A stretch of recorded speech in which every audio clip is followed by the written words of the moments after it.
आपकी अपनी सहेली के साथ केटीवी पार्टी है। मैं उसे लेने गाड़ी से गया। पैकेज रूम के दरवाजे के बाहर उनकी बातचीत सुनाई दी। शेनी, तुम्हारा बॉयफ्रेंड फैंग युआन तुमसे इतना प्यार करता है, फिर भी तुम अपने बचपन के दोस्त से शादी करने जा रही हो। क्या तुम्हें डर नहीं लगता कि वो नाराज होगा? कोई और रास्ता नहीं है। अगर मैं शी हुआइशु से शादी नहीं करती तो वो एक नाजायज बेटा होने के कारण शी परिवार की विरासत कभी नहीं संभाल सकता। मैं सिर्फ हुआइशु को शी परिवार की विरासत पाने में मदद कर रही हूं। सच में उससे शादी नहीं कर रही। मैं सिर्फ फैंग युआन से प्यार करती हूं। जब हुआइशु उस पद पर पूरी तरह काबिज हो जाएगा तो मैं उससे तलाक ले लूंगी। फैंग युआन को पता भी चलेगा तो वो मुझे जरूर समझेगा। वो मुझसे जान देकर प्यार करता है। घर की हालत भी अच्छी नहीं है। मेरा इंतजार करने के अलावा उसके पास और कोई रास्ता भी क्या है? मैं पैकेज रूम के बाहर खड़ा ये सब सुनकर जरा भी दुखी नहीं हुआ, बल्कि बहुत खुश हुआ। घर वाले पहले से ही मेरी गर्लफ्रेंड को पसंद नहीं करते थे। कहते थे कि वो बड़े मौकों के लायक नहीं है। उसके बचपन के दोस्त के विदेश से लौटने के बाद से मैं भी धीरे धीरे उससे उदास हो चुका था। बिल्कुल ठीक है, तुम अपने बचपन के दोस्त से शादी करो। मैं अपनी बचपन की सहेली से शादी करूंगा। जिस बात ने मुझे चौंकाया वो ये थी कि जब उसे पता चला कि मैं राष्ट्रप्रिय देवी से शादी करने वाला हूं तो वो पागल हो गई। आज मेरा जन्मदिन है। मैंने 999 गुलाब, अंगूठी तैयार की और शानदार कैंडलाइट डिनर बनाया। आज रात प्रपोज करके उसका रुख परखने की सोची थी। घर वाले शादी के लिए बहुत दबाव डाल रहे थे और वे एक छोटे घर से आई मेरी गर्लफ्रेंड को पसंद नहीं करते थे। कहते थे कि मुझे उसके और मेरी फिल्मी सितारा बचपन की सहेली में से किसी एक को चुनना ही होगा। मैंने और शेन यी ने 5 साल डेट किया, 3 साल साथ रहे। जब से उसका बचपन का दोस्त विदेश से लौटा है वो पहले से कहीं ज्यादा देर से घर आती है। आखिरकार इतने साल साथ रहे, थोड़ा बहुत लगाव तो है ही। अगर वो अब संभल जाए और उसके बचपन के दोस्त के साथ कोई वास्तविक संबंध न बना हो तो उससे शादी करने में कोई हर्ज नहीं। अगर उसने मना किया तो हंस, फिर किसी एहसान की जरूरत नहीं। ब्रेकअप से पहले ही अपना फायदा जरूर उठा लेना चाहिए। अगर बाद में सच में उसने अपने बचपन के दोस्त को चुना तो भी मेरा कोई नुकसान नहीं होगा। लेकिन सोचा नहीं था कि खाना ठंडा होने तक इंतजार करने पर जो गर्लफ्रेंड हर साल मेरा जन्मदिन मनाती थी उसने अचानक फोन किया, फैंग युआन, रात का खाना खुद खा लो, मुझे आज देर हो जाएगी। मेरा चेहरा तुरंत उतर गया मगर आवाज बिल्कुल शांत रही। तुम क्या करने जा रही हो? फोन पर उसकी आवाज में हल्की झुंझलाहट थी। हुआइशु और मेरे बचपन के दोस्त पैकेज रूम में शराब पी रहे हैं। मुझे उसकी चिंता है कि कहीं ज्यादा न पी ले। मुझे उसके पास जाना होगा। फिर जैसे उसे लगा कि उसका लहजा ठीक नहीं था उसने तुरंत जोड़ा, मैं तुम्हें भी साथ ले जाना चाहती थी, लेकिन आज वहां सब हमारे साथ बड़े हुए दोस्त हैं। तुम बातचीत में शामिल नहीं हो पाओगे। चिंता मत करो, मैं संभल कर रहूंगी, जल्दी खत्म करके लौट आऊंगी। मेरी उंगलियां फोन पर कस गई। लेकिन तुम्हें पता है न कि आज मेरा जन्मदिन है। फोन पर आवाज ऊंची हो गई। बस एक जन्मदिन ही तो है। पहले मैंने तुम्हारे कितने जन्मदिन मनाए। एक न मनाओ तो क्या फर्क पड़ता है। मैंने कहा न कि हुआइशु की तबीयत ठीक नहीं है, वो ज्यादा नहीं पी सकता। तुम इतने नासमझ मत बनो। उसने गहरी सांस ली, फिर आवाज नरम की। अच्छा फैंग युआन, पहले मेरा लहजा गलत था। मुझे पता है कि हुआइशु के लौटने के बाद से मैं उसके ज्यादा करीब हो गई हूं। लेकिन भरोसा रखो, मैं सिर्फ तुमसे प्यार करती हूं। मैं तुम्हारे साथ कोई गलत काम नहीं करूंगी। अब और जिद मत करो। वो रुकी। मैं पहले ही पैकेज रूम में हूं। अब सबको छोड़कर लौटना अजीब लगेगा। कल मैं तुम्हारा जन्मदिन दोबारा मनाऊंगी। उसने जोड़ा, पैकेज रूम का पता भेज रही हूं। थोड़ी देर में आकर मुझे ले जाना। बस। मैंने फोन से आती बीप बीप की आवाज सुनी और अचानक पूरी बात हास्यास्पद लगने लगी। जब से शैन ये कंपनी की अध्यक्ष बनी है उसका मुझसे बात करने का अंदाज अनजाने ही अब ऊपर से आदेश देने और हुक्म चलाने जैसा हो गया है। शेन यी जैसी औरत से शादी करना अब नामुमकिन था। मैंने मेज पर ठंडे पड़े खाने और गुलाबों को देखा। सब कुछ कूड़ेदान में फेंक दिया। उसने मुझे लेने आने को कहा है। चलूंगा, जरूर चलूंगा। अभी ब्रेकअप नहीं हुआ, किसी और को मौका नहीं दिया जा सकता। मैंने गाड़ी से उसके भेजे पते पर जाकर पैकेज रूम के दरवाजे के पास पहुंचा ही था कि अंदर से शैन यी और उनके दोस्तों की बातें सुनाई दी। शैन यी, फैंग युआन तुमसे इतना प्यार करता है, फिर भी तुम शी हुआइशु से शादी करने जा रही हो। आखिर सोच क्या रही हो? क्या फैंग युआन के नाराज होने का डर नहीं? शेन यी की आवाज में ऊपर से बोलने वाला पक्का भरोसा था। कोई और रास्ता नहीं है। अगर मैं हुआइशु से शादी नहीं करती तो वो एक नाजायज बेटा होने के कारण शी परिवार का वारिस कभी नहीं बन सकता। मैं सिर्फ हुआइशु को शी परिवार की विरासत पाने में मदद कर रही हूं, सच में उससे शादी नहीं कर रही। मैं जिससे प्यार करती हूं वो सिर्फ फैंग युआन है।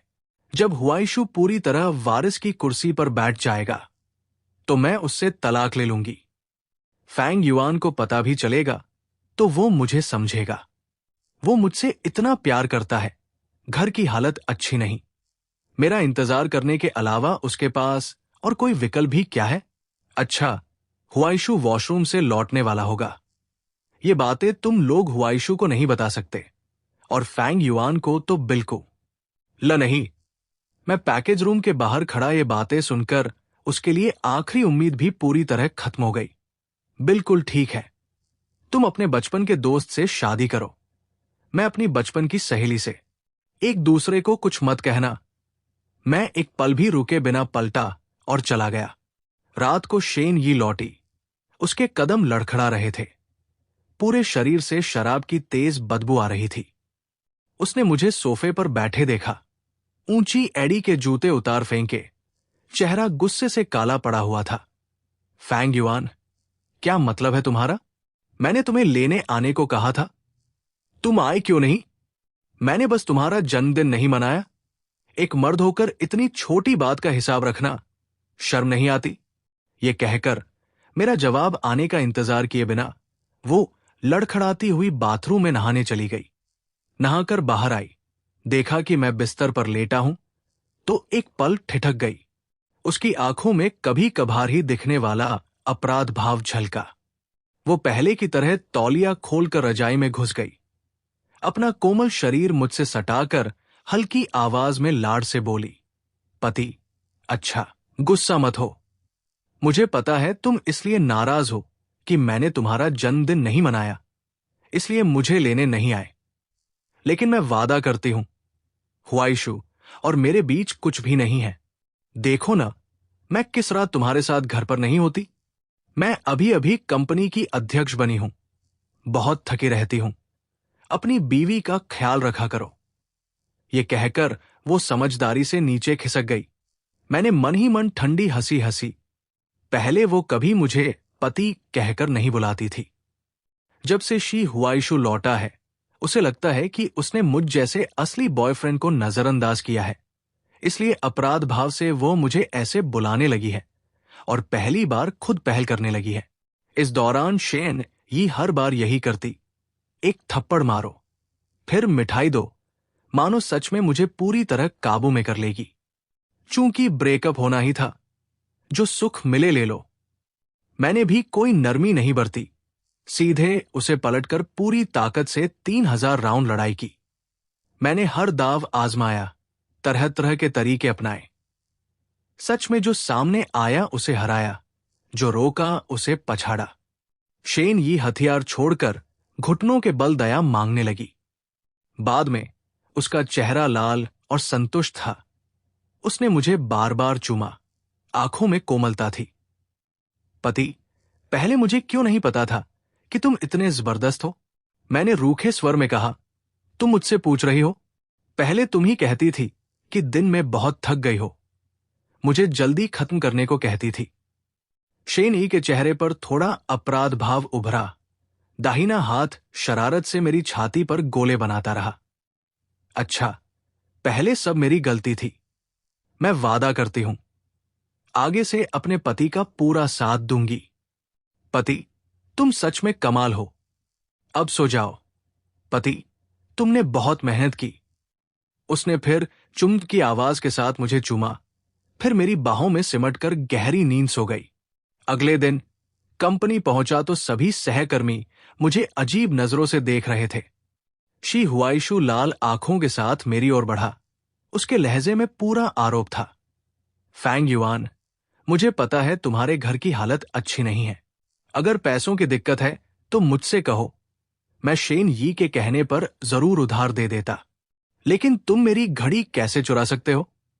शी हुआइशु के विदेश से लौटने के बाद वो शी समूह में नहीं गया, बल्कि शेन यी के सहायक के रूप में शेन समूह में आ गया। शी परिवार का अधिकतर कारोबार शेन समूह पर निर्भर था और उनकी कुल हैसियत की तुलना शेन समूह से हो ही नहीं सकती थी। मकसद साफ था, घुमावदार रास्ते से अपनी स्थिति मजबूत करना। उसे सिर्फ शेन यी को जीतना था। बस इतना ही काफी था कि शी परिवार इस नाजायज बेटे की अहमियत पर दोबारा गौर करे। उसकी वो घड़ी जो वो रोज पहनता था, करीब 6 लाख युआन की थी।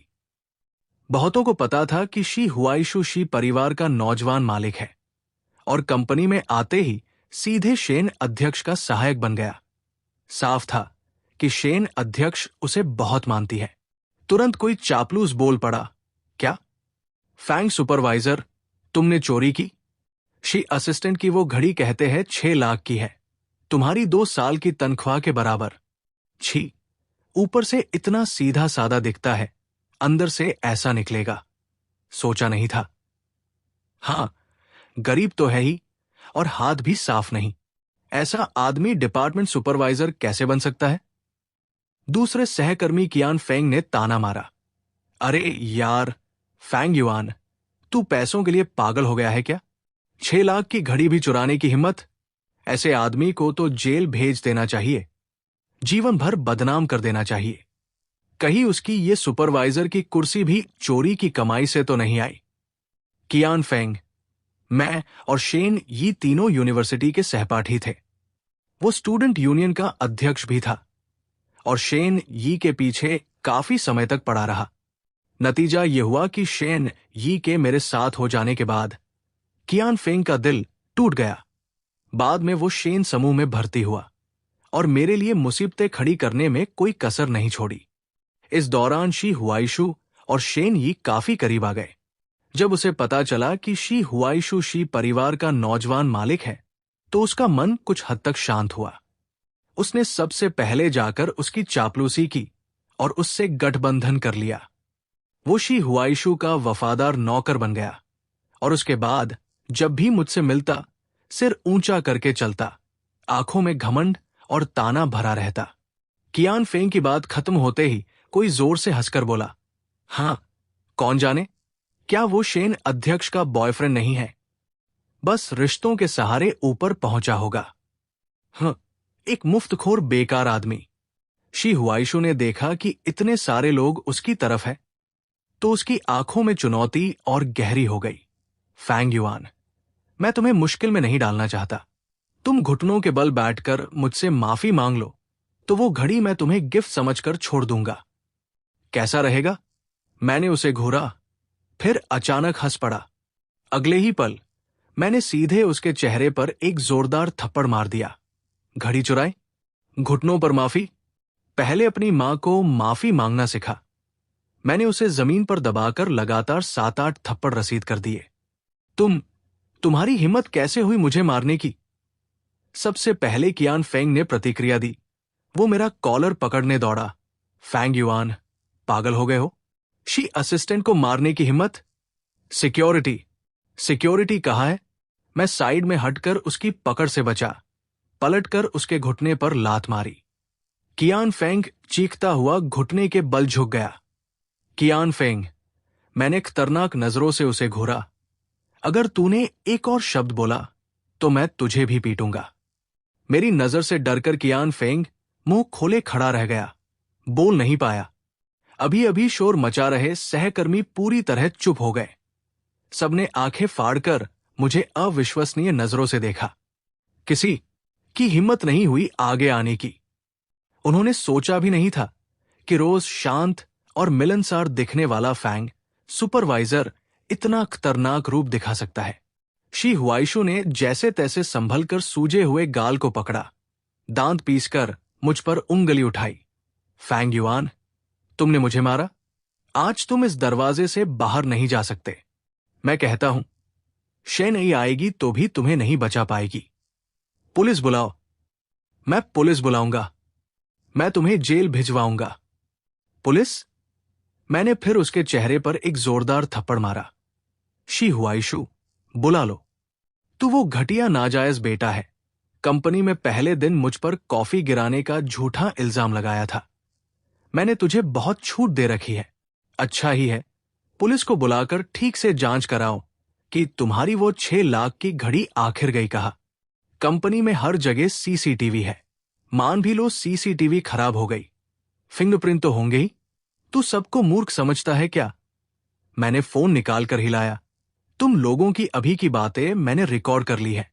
घुटनों के बल बैठकर माफी मांगना, ये तुम्हारे ही मुंह से निकला है ना? मानहानि, झूठा इल्जाम और धमकी।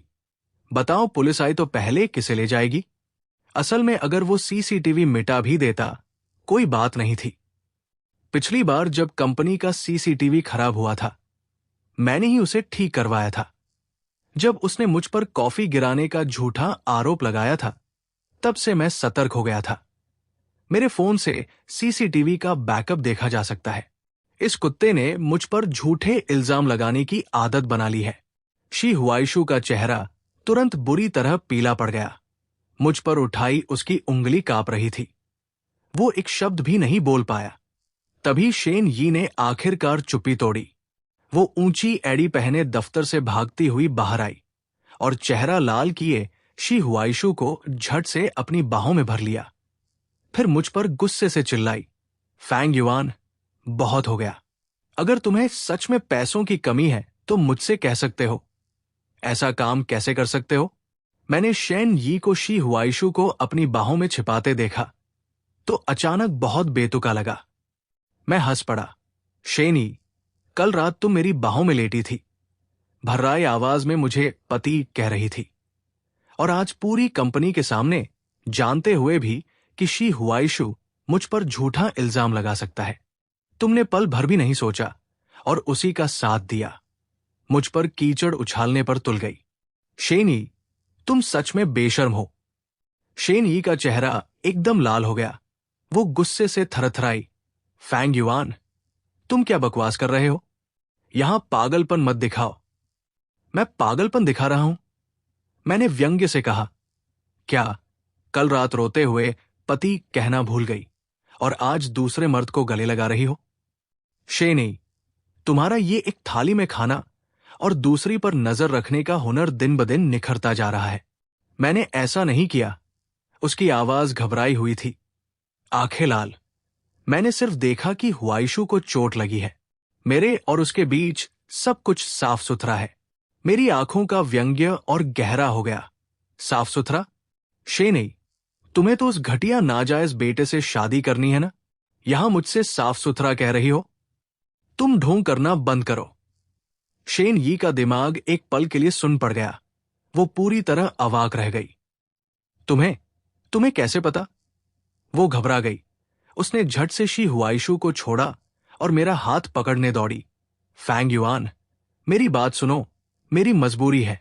भा रोसा करो, मैं सिर्फ तुमसे प्यार करती हूं।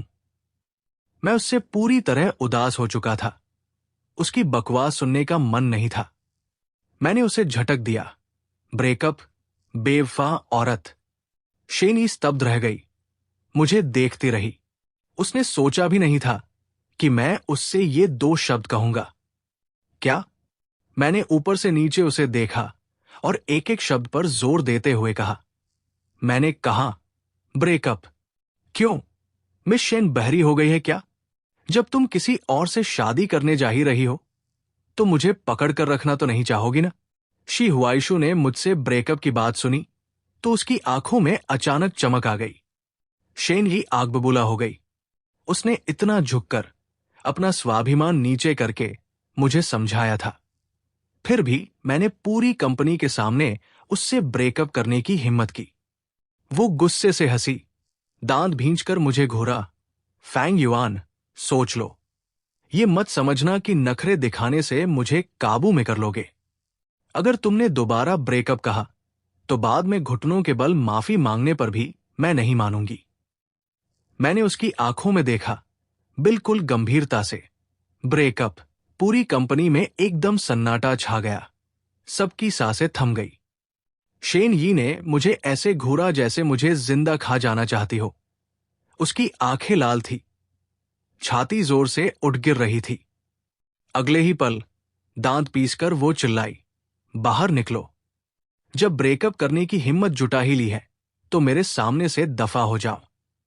मैं पूरी इंडस्ट्री में तुम्हें बायकॉट करवा दूंगी। देखती हूं मेरे बिना तुम्हें कौन अपनाएगा। मेरी आंखों का व्यंग्य छिपाए नहीं छिप रहा था। शेन अध्यक्ष की बातें तो बड़ी ऊंची है। सुनने से लगता है जैसे पूरा है शहर ही तुम्हारा हो। मैं अब नौकरी नहीं करता, अलविदा। ये कहकर मैंने उसकी जानलेवा नजरों की परवाह किए बिना पलटकर देखा तक नहीं। मेरे पीछे शेन यी ने कंप्यूटर मॉनिटर जमीन पर पटककर तोड़ दिया। बहुत तेज आवाज हुई। मैंने मुड़कर नहीं देखा। कार पार्किंग से निकली। खिड़की के बाहर के दृश्य तेजी से पीछे भाग रहे थे, जैसे शेन यी के साथ बिताए 5 साल भी पीछे छूट गए हों। शेन यी यूनिवर्सिटी की कॉलेज क्वीन थी। जब पहली बार उसे देखा तो लगा जैसे स्वर्ग से उतरी हो। उस समय मैं बास्केटबॉल टीम का मुख्य खिलाड़ी था और मार्शल आर्ट क्लब से भी जुड़ा था। सुडौल मांसपेशियां, खासकर एब्स बहुत आकर्षक थे। जब भी बास्केटबॉल खेलता और पसीना पोंछता, जूनियर लड़कियों की चीखें सुनाई देती। धीरे धीरे मैंने देखा कि शेन ये बास्केटबॉल देखने ज्यादा आने लगी है। उसकी खूबसूरत आंखें बार बार मुझ पर टिकती। कभी कभी नजरें मिलती तो कई सेकंड तक एक दूसरे को देखती, फिर शर्म से आंखें हटा लेती। मैं खुश तो बहुत हुआ, पर जल्दबाजी नहीं की। पहले उसकी हर पसंद नापसंद का पता लगाया। जब पता चला कि उसे रात में दौड़ने की आदत है तो मैं लगभग हर रात दौड़ते हुए उससे इत्तेफाक से मिलने लगा। मिलने का सिलसिला बढ़ा तो दोस्ती हुई, फिर हल्की फुल्की मजाकिया बातें होने लगी। मैंने हिम्मत करके उसके सिर पर हाथ फेरा। वो शर्म से सिर झुकाकर खड़ी रही, कभी पीछे नहीं हटी। फिर एक बार लड़कों लड़कियों के हॉस्टल की संयुक्त पार्टी में हम दोनों ने काफी पी ली। अगले दिन पता चला कि हम एक दूसरे की बाहों में थे और इसी तरह हम साथ हो गए। शेन ये मेरी गर्लफ्रेंड बनी और मैं उसके साथ अच्छा बर्ताव करना अपना फाराजा समझता था। उसके लिए खाने की कतार में लगता, क्लास में पहले पहुंचकर सीट घेरता, खरीदारी में उसका बैग उठाता, बीमार पड़ने पर रात भर जागकर देखभाल करता। पर दूसरों की नजर में मैं बस एक अमीर घर की लड़की का पीछा करने वाला चमचा था। मैं बस मुस्कुरा देता, कभी सफाई नहीं देता था। समझता था कि ये लोग अंगूर खट्टे होने की शिकायत कर रहे हैं। मेरी कार अभी है शहर की सबसे आलीशान युंदिंग हवेली में दाखिल हुई थी कि शेन यी का मैसेज आया, फैंग युआन, तुम्हारे घर की हालत अच्छी नहीं है। मेरे बिना तुम पूरी जिंदगी सबसे निचले पायदान पर रहोगे। तुम लौटकर हुआइशु से माफी मांग लो तो मैं तुम्हारी अभी वाली बात को अनकहा मान सकती हूं। मैंने बस इतना रिप्लाई किया, मिस शेन अभी तक सोकर नहीं उठी है। जल्दी ही जवाब आया, ठीक है, मैं उस दिन का इंतजार करूंगी जब तुम घुटनों के बल लौटकर मुझसे माफी मांगोगे। इसके तुरंत बाद शी हुआइशु ने भी मैसेज किया, फैंग युआन, मुझसे टकराने में तुम अब भी बहुत कच्चे हो। मैं तुम्हें चेतावनी देता हूं, शेन यी उन लोगों के लिए नहीं है जो तुम्हारी औकात के हैं। अगर तुमने उसका पीछा जारी रखा तो मैं तुम्हें नहीं छोड़ूंगा। मैंने बेपरवाही से लिखा तो देख लेते हैं। बटलर फूबो ने मुझे गाड़ी से उतरते देखा, आदर से दरवाजा खोला। चेहरे पर प्यार भरी मुस्कान थी। बड़े मालिक स्टडी में आपका इंतजार कर रहे हैं। मैंने सिर हिलाया और सीधे स्टडी की तरफ बढ़ गया। पिता फैंग शियाओ स्टडी के बीचों बीच बैठे थे। उनके बालों में सफेदी आ गई थी, पर तबीयत अच्छी थी। वहां बड़ी सी कुर्सी पर बैठे थे, बिना गुस्सा किए ही उनका रुतबा महसूस होता था। उनके पीछे उनके अंगरक्षक खड़े थे, जो कदकाठी से तो अलग नहीं लगते थे, पर दिखने में बेहद साधारण थे। इस आदमी का नाम पेइहू था, जिसकी लड़ने की ताकत कमाल की थी। कहते हैं जब फैंग शियाओ विदेश में अगवा हुए थे, इसी शख्स ने अकेले दम पर दुश्मन के 10-12 आदमियों को ढेर कर फैंग शियाओं को सही सलामत छुड़ाया था।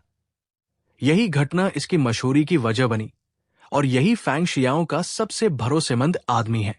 मैंने पेइहू को सिर झुकाकर अभिवादन किया।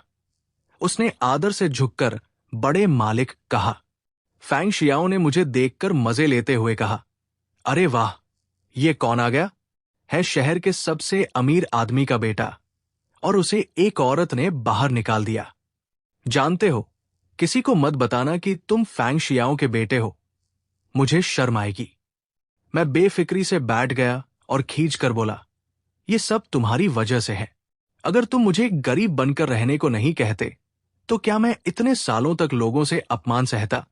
फैंग शियाओ ने मेज से चाय का प्याला उठाकर घूंट भरा, हंसते हुए बोले, तो क्या हुआ?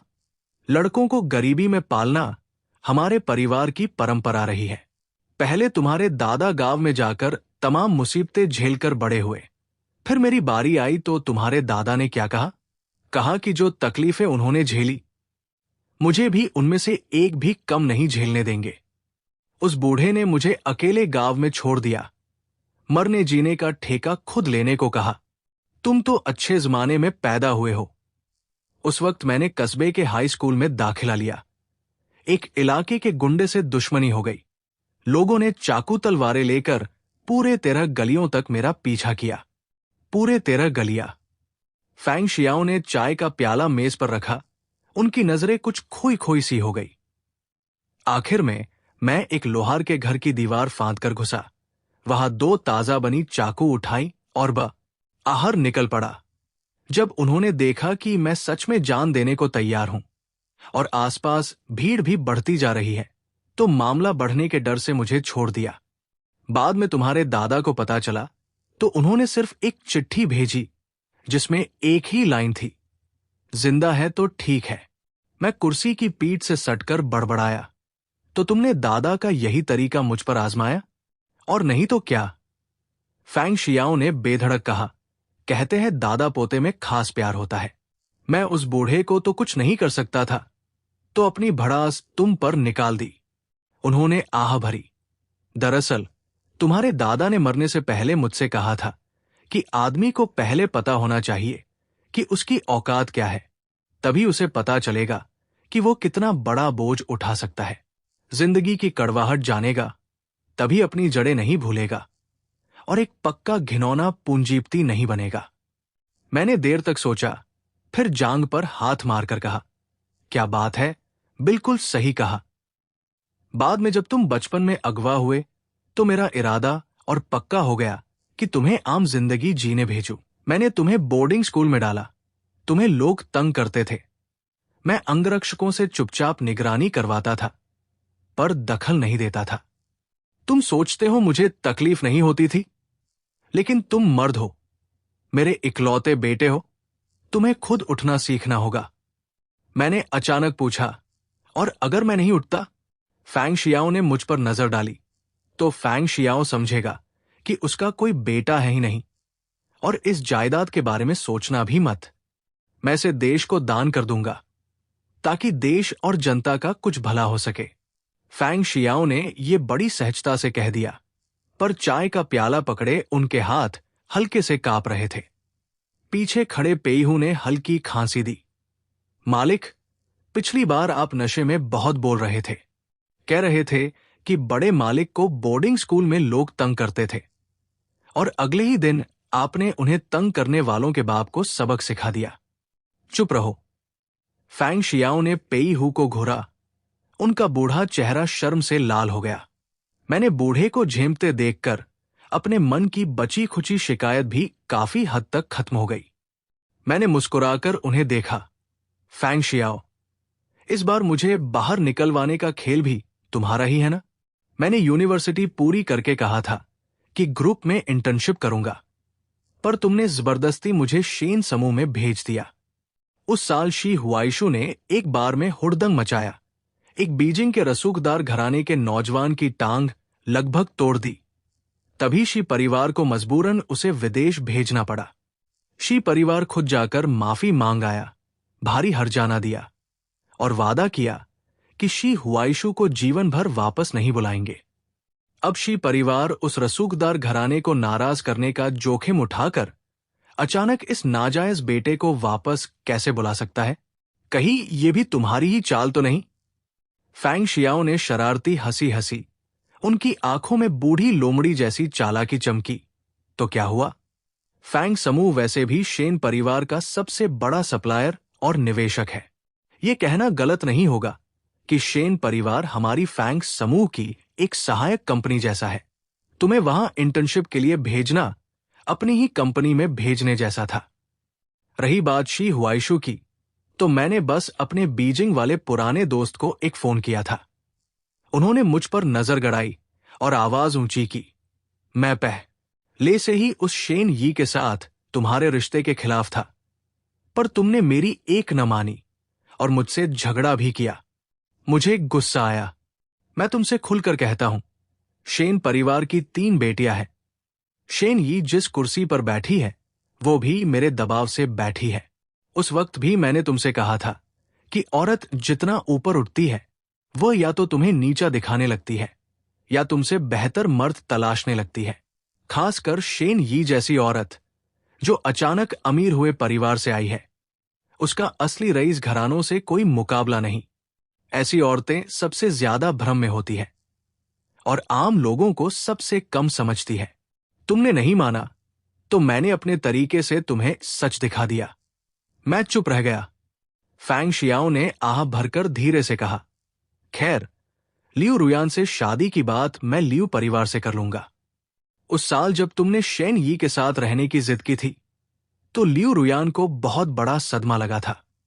वो बीमार पड़ गई थी। वो तुम्हारे साथ बचपन से बड़ी हुई है। उसके दिल में तुम्हारे लिए क्या है ये हम बड़ों से छिपा नहीं है और तुम दोनों एक दूसरे को अच्छी तरह जानते हो। भविष्य में मैं बेफिक्र होकर कारोबार तुम्हारे हाथों में सौंप सकूंगा। इतने सालों से वो तुम्हारा ही इंतजार कर रही है। अगर तुमने उसे फिर धोखा दिया तो मैं तुम्हारी टांग तोड़ दूंगा। मैंने सिर हिलाया। आंखों में थोड़ी शर्मिंदगी थी। समझ गया पिताजी। फैंग शियाओ ने संतोष से सिर हिलाया। ठीक है, मुझे कुछ काम है। शाम को लियू रुयान आने वाली है। उसके साथ अच्छे से वक्त बिताना। पेई हु अब तुम्हारे साथ रहेगा, तुम्हारा ड्राइवर और अंगरक्षक बनकर। कोई भी काम हो उससे कह देना। फैंग शियाओ के जाते ही दोस्त ने एक वीडियो भेजा। शेन जी और उसकी सहेलियां शराब पी रही थी। वीडियो में एक सहेली हंसकर पूछ रही थी, शेन यी दीदी, तुम्हारे उस चमचे ने खुद ब्रेकअप करने की हिम्मत कैसे की? सच में क्या उसे पता चल गया कि तुम शी हुआइशु से शादी करने वाली हो और वो नाराज हो गया? दूसरी सहेली हंसी। अरे, वो शेन यी दीदी से कितना प्यार करता है, बस थोड़ा गुस्सा दिखा रहा होगा। फिर भी नीचे तबके से उठा एक बेकार लड़का शेन यी दीदी जैसी लड़की पा गया। ये उसकी पिछले 8 जन्मों की कमाई है। वो इतनी आसानी से कैसे छोड़ सकता है? यही उसके लिए अपनी औकात से ऊपर उठने का एकमात्र रास्ता है। मैं शर्त लगाती हूं, 3 दिन के अंदर वो लौटकर माफी मांग लेगा। शेन यी ने पूरे भरोसे के साथ कहा। ज्यादा से ज्यादा 7 दिन वो घुटनों के बल लौटकर मुझसे माफी मांगेगा। वो बस इसी बात पर नाराज है कि मैं उससे प्यार करती हूं, इसलिए ऐसे नखरे दिखा रहा है। मैंने तय किया है कि बाद में जब मैं हुआइशु की मदद करके उससे तलाक ले लूंगी तो उसे इतनी आसानी से शादी नहीं करूंगी। पहले अच्छी तरह सबक सिखाऊंगी। शी हुआइशु ने यह सुनकर बेचारे की तरह कहा, शेन यी दीदी, सब मेरी गलती है। अगर मैं अचानक वापस न आता और तुमसे ये मदद न मांगता तो तुम दोनों में मेरी वजह से झगड़ा न होता। सब मेरा कसूर है। दीदी, तुम गुस्सा करना हो तो मुझ पर करो। शेन यी को उस पर तरस आ गया। उसने झट से उसका हाथ पकड़कर सांत्वना दी। अच्छा हुआइशु, तुम इतने भोले हो, इसमें तुम्हारी क्या गलती? सब फैंग युआन का दिल बहुत छोटा है। छोटी जगह से आए लोग बड़े मौकों के लायक नहीं होते। उसकी सहेलियां एक साथ हंस पड़ी। मैंने कोई प्रतिक्रिया नहीं दी, चुपचाप फोन बंद कर दिया। रात को मैं नहाकर बाथरूम से बाहर निकला ही था कि फूबो ने आकर बताया, बड़े मालिक, लियू मिस आ गई है। मेरे जवाब देने से पहले ही सेब हरे रंग की छोटी स्कर्ट पहने लियू रुयान अंदर दाखिल हो गई। उसका रूप अद्वितीय था, बड़ी बड़ी चमकती आंखें जैसे बोलती हों, लंबी पलकें, सुडौल नाक, गुलाबी होंठ। अभी वो मुस्कुरा रही थी। दूधिया सफेद दांत दिख रहे थे, जैसे कोई परी धरती पर उतर आई हो। नीचे पहाड़ जैसा उभार, पतली कमर, सेब हरे रंग की स्कर्ट के नीचे चमकती गोरी गोरी लंबी टांगे। ये लियू रुयान वाकई एंटरटेनमेंट इंडस्ट्री की टॉप स्टार है। इसका हुस्न तो पूरी इंडस्ट्री की सबसे ऊंची मंजिल है। मैं मुंह खोले देखता रह गया। बचपन में ये लड़की हमेशा मेरे पीछे पीछे घूमती थी। सालों बाद आज जब सामने देखा तो स्क्रीन से भी ज्यादा जगमगा रही थी। मेरा कंठ सूख गया। उसने मुझे देखते ही आंखों में चमक भर आई और वो पूरी तरह मुझ पर झपट पड़ी, जैसे कोई टेडी बियर गले लगाती है। उसने मेरी गर्दन में बाहें डाल दी। युआन भैया, कितने दिनों बाद मिले। यान्यान को तुम्हारी बहुत याद आ रही थी। फूबो ने मुझे एक समझदार मर्द वाला इशारा किया और झट से बाहर निकल गए। मैं अभी अभी नहाकर निकला था। ऊपर से कुछ नहीं पहना था, नीचे सिर्फ तौलिया लिपटा था। अचानक हालत गंभीर हो गई। मैं शर्मिंदगी से जलने लगा। यान्यान, तुम उतर जाओ। लियू रुयान को जैसे कुछ महसूस हुआ। उसका चेहरा लाल हो गया, पर फिर भी शरारती अंदाज में पलके झपकाकर जिद से सिर हिलाया।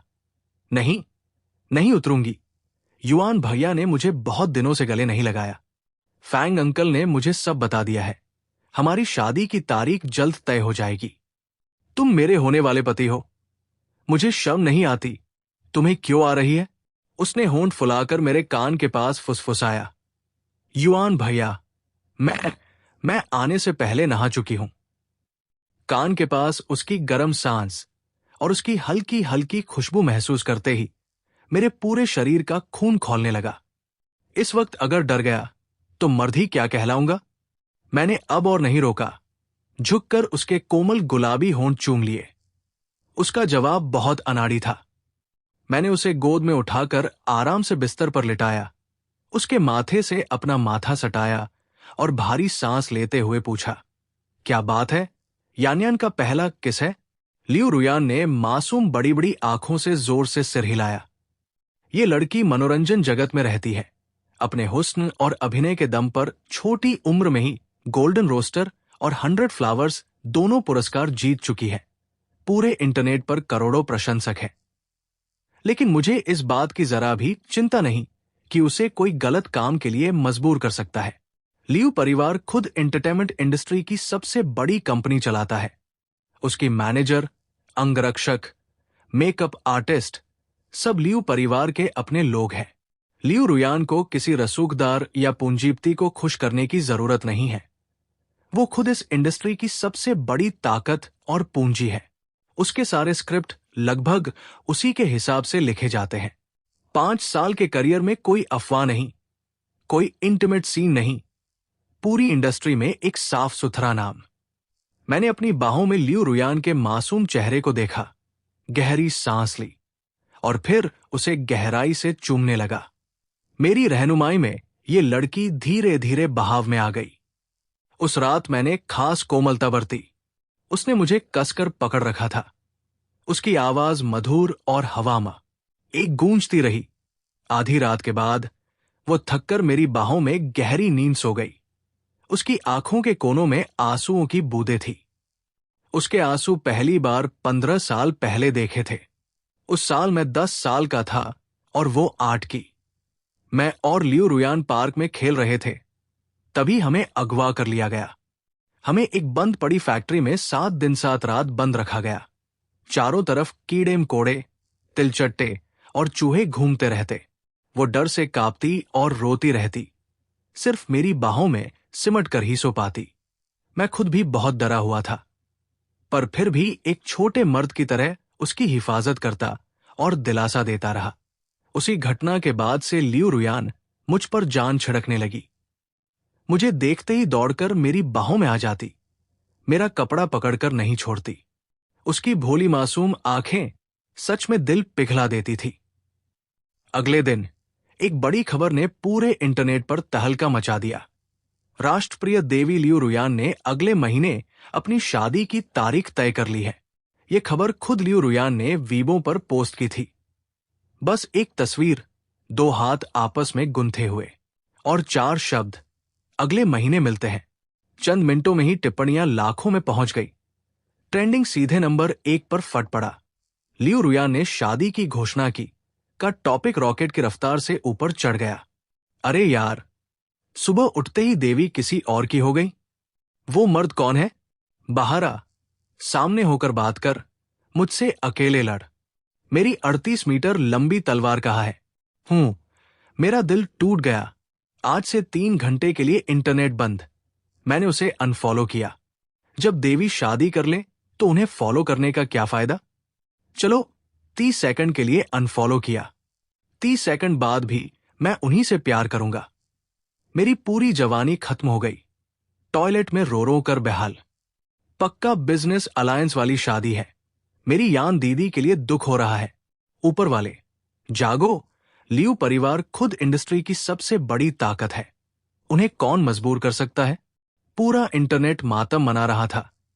तरह तरह की अटकलें लग रही थी। इसके तुरंत बाद लियू ग्रुप और फैंग ग्रुप की आधिकारिक वेबसाइटों पर एक साथ शादी का ऐलान हुआ। इंटरनेट फिर फट पड़ा और टॉप ट्रेंडिंग पर पहुंच गया। जब पता चला कि लियू रुयान का होने वाला दूल्हा फैंग ग्रुप का वो रहस्यमयी युवराज है जो कभी सामने नहीं आया, तो गालियों का दौर और तेज हुआ। हालांकि ज्यादातर लोग नई जोड़ी को दुआएं दे रहे थे। इन सालों में बाहरी दुनिया के लोग फैंग ग्रुप के युवराज का असली चेहरा जानने को बेहद उत्सुक रहते थे। इस ऐलान में भी युवराज का नाम सामने नहीं आया, जिससे पूरे इंटरनेट की उत्सुकता और बढ़ गई। मैं फैंग ग्रुप में काम पर लौट आया। नाम के हिसाब से उपाध्यक्ष था, पर फिलहाल काम कुछ खास नहीं था। सिर्फ जरूरी बैठकों में शामिल होना और नोट्स लेना।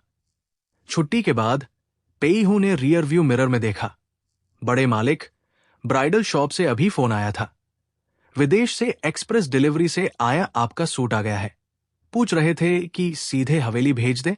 मैं पिछली सीट पर बैठा सामान्य स्वर में बोला, नहीं, शॉप ज्यादा दूर नहीं है, हम सीधे जाकर ले आते हैं। पेईहू ने तुरंत गाड़ी मोड़ी। ठीक है बड़े मालिक। शॉप पहुंचे तो मैनेजर ने खुद आगे आकर सफेद सूट दोनों हाथों से मेरे आगे किया। सर, ये सफेद सूट अंतर्राष्ट्रीय मास्टर साइमन ने खुद डिजाइन किया है। जल्दी मां बनवाकर भेजा गया है। पहनेंगे तो जरूर अच्छा लगेगा। मैंने सिर हिलाया और पहन कर देखा। इतने में शेन यीशी हुआइशु को साथ लिए बड़े कदमों से अंदर आई। उसने मुझे सफेद सूट पहने देखा। एक पल रुकी। अरे, ये फैंग सुपरवाइजर नहीं है? शी हुआइशु ने ताने से कहा। क्या बात है, शेन ग्रुप से निकाले जाने के बाद अब ब्राइडल शॉप में नौकरी करने लगे हो?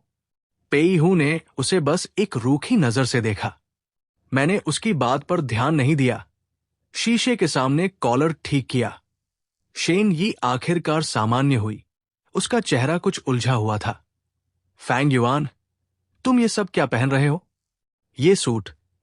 मैंने बिना भाव के कहा। हां, सूट है। उसकी आवाज अचानक ऊंची हो गई।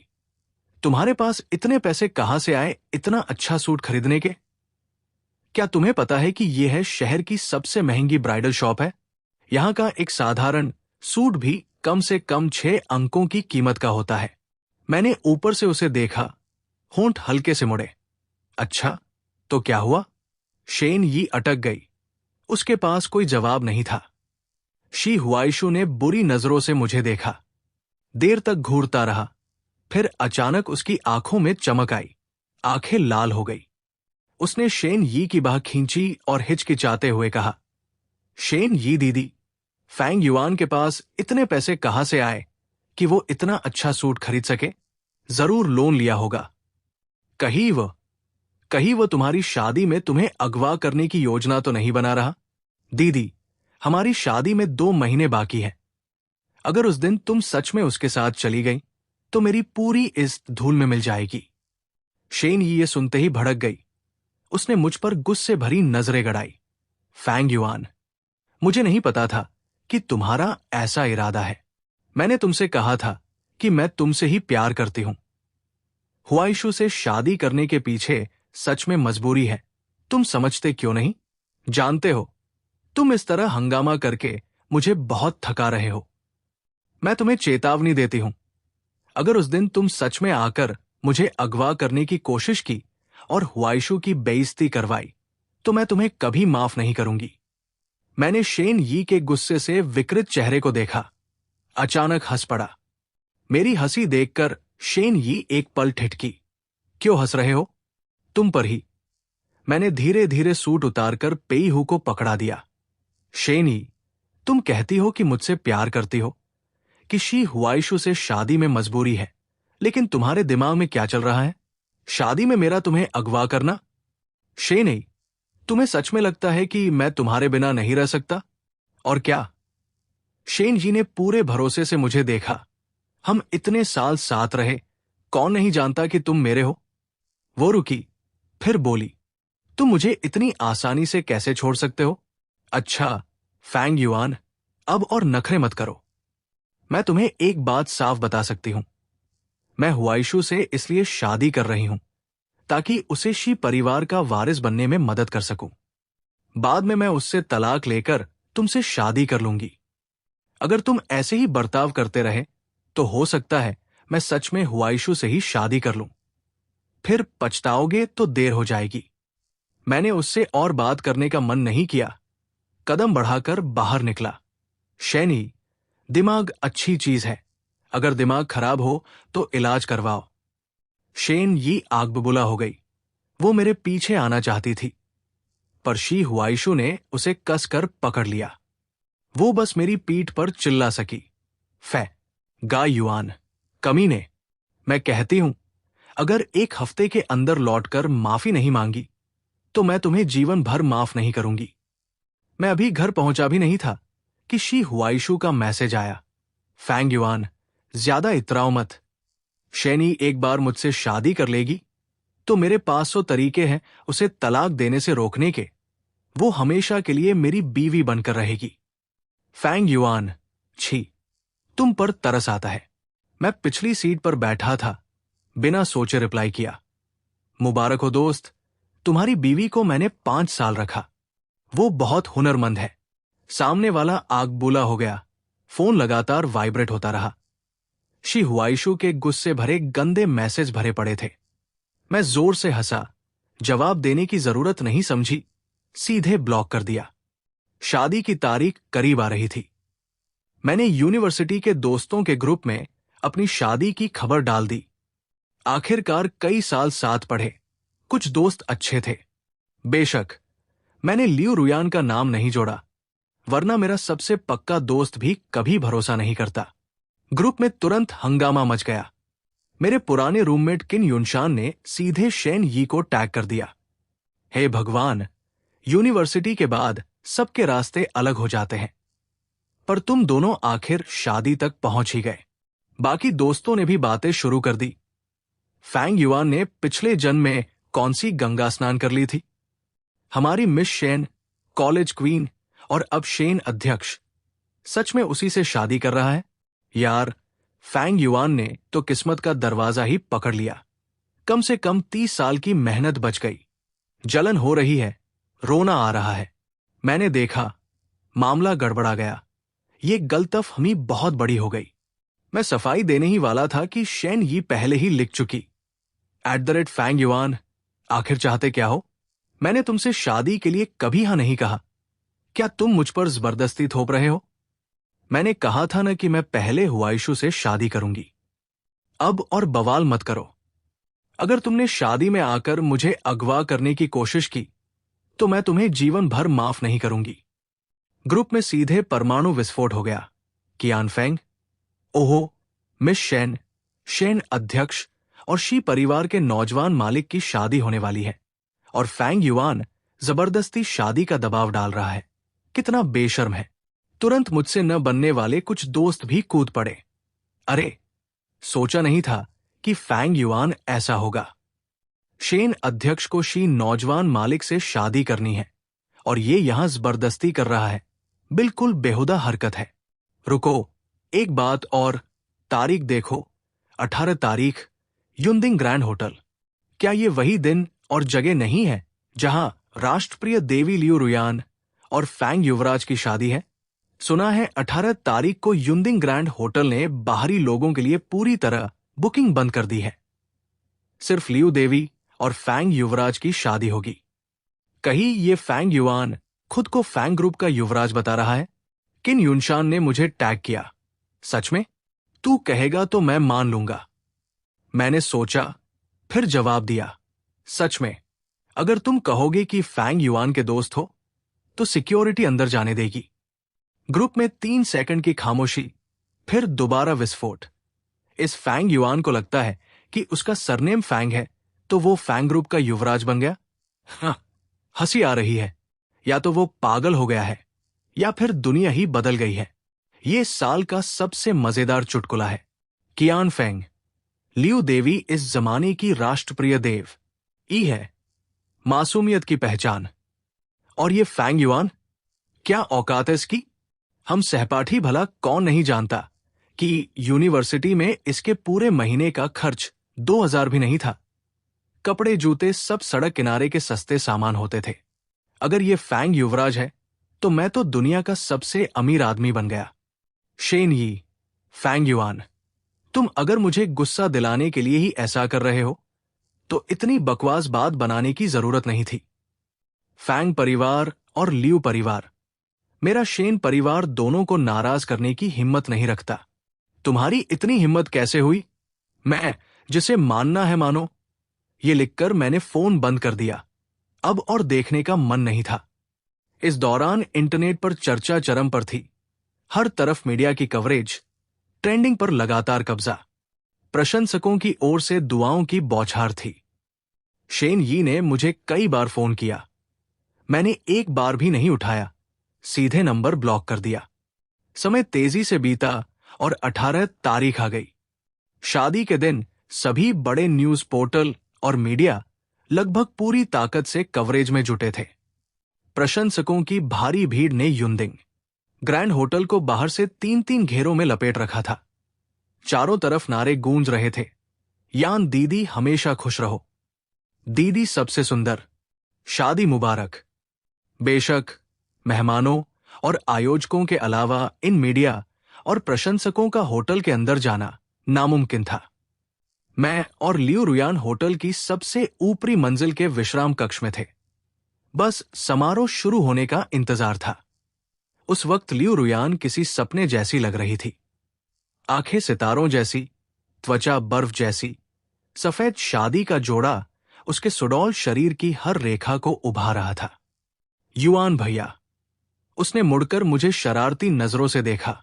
अच्छी लग रही हूं? बहुत अच्छी।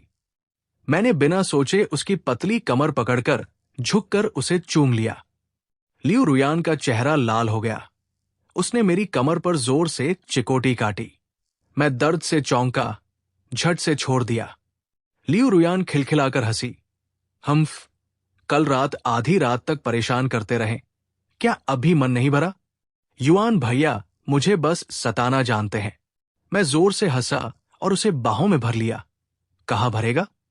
पूरी जिंदगी भी कम है। लियू रुयान और शर्मा गई। उसने अपना चेहरा मेरी छाती में छिपा लिया।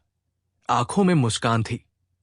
युआन भैया, तुम दिन ब दिन और बेशर्म होते जा रहे हो। अपनी बीवी के सामने भला कैसी शर्म? मेरा हाथ उसकी पतली कमर से धीरे धीरे ऊपर चढ़ा। मैंने उसके कान में फुसफुसाया, तो तुम्हें मैं शरीफ पसंद हूं या बेशर्म? लियू रुयान की सांस उखड़ गई। उसने शर्माते हुए पंजों के बल उठकर मेरे गाल पर चुमा लिया। समझ जाओ। फिर चांदी की हंसी बिखेरती हुई शरारत से दूर हट गई। मैं उसका पीछा करने ही वाला था कि फोन बज उठा। देखा तो मेरे पक्के दोस्त किन युनशान का कॉल था। मैंने उठाया। उधर से उसकी घबराई आवाज आई, यार, ये सब सच में ठीक है ना? मैं सच में युंदिंग ग्रैंड होटल के गेट तक पहुंच गया हूं। चारों तरफ सिक्योरिटी है। मेरे पास निमंत्रण पत्र नहीं है। चारों ओर मीडिया और प्रशंसक है। कहीं मुझे सबके सामने बाहर न फिंकवा दिया जाए। मेरी हिम्मत नहीं हो रही अंदर जाने की। टांगे कांप रही है। पहले कुछ और दोस्त भी तमाशा देखने आना चाहते थे, पर इतनी भीड़ देखकर सब भाग गए। अरे हां, उन लोगों की परवाह मत कर। वे बस तुम्हारा मजाक उड़ाने आ रहे थे। ये मेरा पुराना रूममेट है। साथ में बास्केटबॉल खेलते थे। हमें पूरी रात जागकर गेम खेलते थे। सबसे गहरा दोस्त। मैं हंस पड़ा। डरपोक कहीं का। मैंने कब झूठ बोला? ठीक है, मैं अभी नीचे आकर तुझे ले जाता हूं। ये काम पेईहू से भी हो सकता था, पर सबसे पक्के दोस्त की खातिर मैंने खुद नीचे जाना ठीक समझा। नीचे हॉल मेहमानों से भरा था। मनोरंजन जगत के आधे सितारे वहां मौजूद थे। हालांकि ये सब मुझे नहीं पहचानते थे, इसलिए मुझे देखकर किसी ने अभिवादन नहीं किया। जब मैं किन युनशान को लेकर हॉल में दाखिल हुआ, तब आखिरकार किसी का ध्यान हम पर गया। शेन यी हैरान चेहरे के साथ मेरी तरफ आई। उसके पीछे शी हुआइशु और कियान फेंग थे। फैंग युआन, तुम अंदर कैसे आए? तुम यहां क्या कर रहे हो? इन लोगों को मैंने निमंत्रण पत्र नहीं भेजा था, और नहीं, ये मेरे दोस्तों के नाम पर आ सकते थे। एक ही वजह हो सकती थी, ये अपने बड़ों के साथ आए होंगे। फैंग शियाओ ने बिजनेस पार्टनरों को निमंत्रण पत्र भेजे थे, और कियान फेंग, हालांकि शी समूह में काम करता था, पर खुद भी एक छोटे अमीर घराने का बेटा था। शेन यी ने जल्दी से मेरे पास आकर मेरा हाथ पकड़ लिया। भौहें चढ़ाते हुए कहा, फैंग युआन, बवाल मत करो। मुझे नहीं पता था कि मुझे पाने के लिए तुम इतनी हद तक चले जाओगे कि युंदिंग ग्रैंड होटल में घुस जाओगे। जानते भी हो आज कौन सा दिन है? क्या ये जगह तुम्हारे आने लायक है? अगर फैंग और लियू परिवार नाराज हो गए तो मैं भी तुम्हें नहीं बचा पाऊंगी। मैंने उसका हाथ झटक दिया। ठंडी हंसी हंसी, क्या बात है मिस शेन, आप आ सकती है तो मैं नहीं आ सकता? कियान फेंग ने मुझे ताने भरी नजरों से देखा। अरे, ये तो शेन अध्यक्ष का चमचा है। पीछा करते करते यहां तक आ गया। युंदिंग ग्रैंड होटल की सिक्योरिटी भी क्या मजाक है। हर आवारा कुत्ते को अंदर घुसने देती है। किन युनशान का चेहरा लाल हो गया। वो कियान फेंग की तरफ देखकर बोला, कियान फेंग, तुम्हारा क्या मतलब है? सब सहपाठी है। इतना कड़वा बोलना जरूरी है? अभी अभी फैंग युआन ही मुझे अंदर लाया है। हो सकता है वो सच में फैंग परिवार का बड़ा मालिक हो, पर उसकी आवाज में दम नहीं था। आखिर में धीमी पड़ती गई। कियान फेंग जोर से हंसा, जैसे उसने दुनिया का सबसे मजेदार चुटकुला सुना हो। क्या मैंने सही सुना? फैंग युआन फैंग परिवार का बड़ा मालिक है? जरा उसकी यूनिवर्सिटी वाली हालत देखो। अगर ये फैंग परिवार का बड़ा मालिक है, तो क्या ये इसके लायक भी है? यूनिवर्सिटी के स्टूडेंट यूनियन का अध्यक्ष होने के नाते मैं तुम दोनों को चेतावनी देता हूं, फौरन यहां से निकल जाओ। ये जगह तुम्हारे बवाल करने की नहीं है। मैं कुछ कहने ही वाला था कि शेन यी ने मुझे ठंडे स्वर में रोका। बहुत हो गया, फैंग युआन। तुम सिर्फ इसलिए खुद को फैंग परिवार का आदमी मत समझो कि तुम्हारा सरनेम फैंग है। मैं तुम्हारे साथ इतने साल रही हूं। तुम कैसे इंसान हो मैं नहीं जानती। जल्दी यहां से निकलो, मेरी इज्जत मत उतरवाओ। शी हुआइशु ने मुझ पर विजयी नजर डाली। शेन यी दीदी, ऐसे बदचलन आदमी को इतना मान देने की जरूरत नहीं। उसने पास खड़े सिक्योरिटी गार्डों को देखा और जोर से चिल्लाया, सिक्योरिटी, जल्दी से इस आदमी को बाहर फेंको। युंदिंग ग्रैंड होटल ने एक चोर को अंदर कब से आने देने लगे? ये सुनते ही पूरे हॉल में सनसनी फैल गई। इस तरफ का हंगामा काफी लोगों का ध्यान खींच चुका था। शी हुआइशु की इस चीख ने सीधे बम फोड़ दिया। क्या बात है? ये आदमी देखने में तो रईस लगता है, चोर कैसे हो सकता है? ये तो गा युवराज और लियू देवी की शादी है। ऐसे आदमी को अंदर कैसे आने दिया? चुपचाप, जोर से मत बोलो, जो अंदर आ सकता है वो या तो रईस है या ताकतवर। पहले पूरी बात सामने आने दो, फिर फैसला करो। सही कहा। मनोरंजन जगत में ऐसी झूठी बातें कम है क्या? पेयहू सिक्योरिटी गार्डों के साथ धीरे धीरे पास आ चुका था, पर मेरे इशारे के बिना वे रुके हुए थे। मैं जरा भी नहीं घबराया। मुस्कुराते हुए शी हुआइशु को देखा। शी हुआइशु, कुछ बातें मनमानी कह दी जाती हैं, पर आज के माहौल में झूठ बोलने की आजादी नहीं है। क्या तुमने सोचा है कि इसके क्या नतीजे होंगे? शी हुआइशु ने देखा कि सिक्योरिटी पर कोई असर नहीं हुआ और मेरी बेपरवाही देखकर वो पूरी तरह भड़क गया। क्या बात है, तुम मड़ होकर काम करके मुकर रहे हो? क्या मैं याद दिलाऊं कि तुम्हें शेंग ग्रुप से कैसे निकाला गया था? मेरी वो 6 लाख की घड़ी तुमने ही नहीं चुराई थी क्या? बेगुनाही का ढोंग मत करो, मेरे पास गवाह है। ये कहकर वो शेन यी की ओर मुड़ा। शेन यी दीदी, बताओ ना, क्या फैंग युआन ने मेरी घड़ी नहीं चुराई थी? शेन यी थोड़ी हिचकी। शी हुआइशु ने घबराकर उसका हाथ खींचा। शेन यी दीदी, बोलो ना, क्या सच में तुम फैंग युआन जैसे बेकार आदमी की खातिर मुझे सबके सामने नीचा दिखाओगी? ये सुनते ही शेन यी के चेहरे की हिचकिचाहट गायब हो गई। हां, मैं गवाही दे सकती हूं। फैंग युआन ने ही शी हुआइशु की 6 लाख की घड़ी ली थी। मैंने सिर्फ पुराने रिश्ते की खातिर पुलिस नहीं बुलाई। फैंग युआन, अभी घुटनों के बल बैठकर हुआइशु से माफी मांग लो, तो मैं उसे माफ करने को कह दूंगी। कियान फेंग खुश हो गया। उसने तुरंत मुझ पर उंगली उठाई। मैं भी गवाही दे सकता हूं। मैं और फैंग युआन यूनिवर्सिटी के सहपाठी हैं। यूनिवर्सिटी में ये 40-50 युआन के सस्ते कपड़े पहनता था। इसके घर में पैसे नहीं हैं। अच्छे कपड़े खरीदने की औकात कहां से आई? जरूर घड़ी बेचकर ये शान झाड़ रहा है और यहां आकर लोगों को बेवकूफ बना रहा है। दोस्तों, सब लोग इससे सावधान रहें। ये बात सुनकर पूरा हॉल फिर गूंज उठा। लोगों को थोड़ा भरोसा भी होने लगा। कई लोग मुझे हिकारत से देखने लगे। किन युनशान आगे बढ़कर दलील देना चाहता था, पर मैंने उसे रोक लिया। तभी शी, कियान और शेन परिवारों के तीनों मुखिया भी बाहर आ गए। उन्हें पहले थोड़ी चिंता थी कि फैंग परिवार के इलाके में उनके बच्चों का ये हंगामा कहीं फैंग परिवार को नाराज न कर दे। वे रोकना चाहते थे, पर अब लग रहा था कि बच्चों की गलती नहीं है।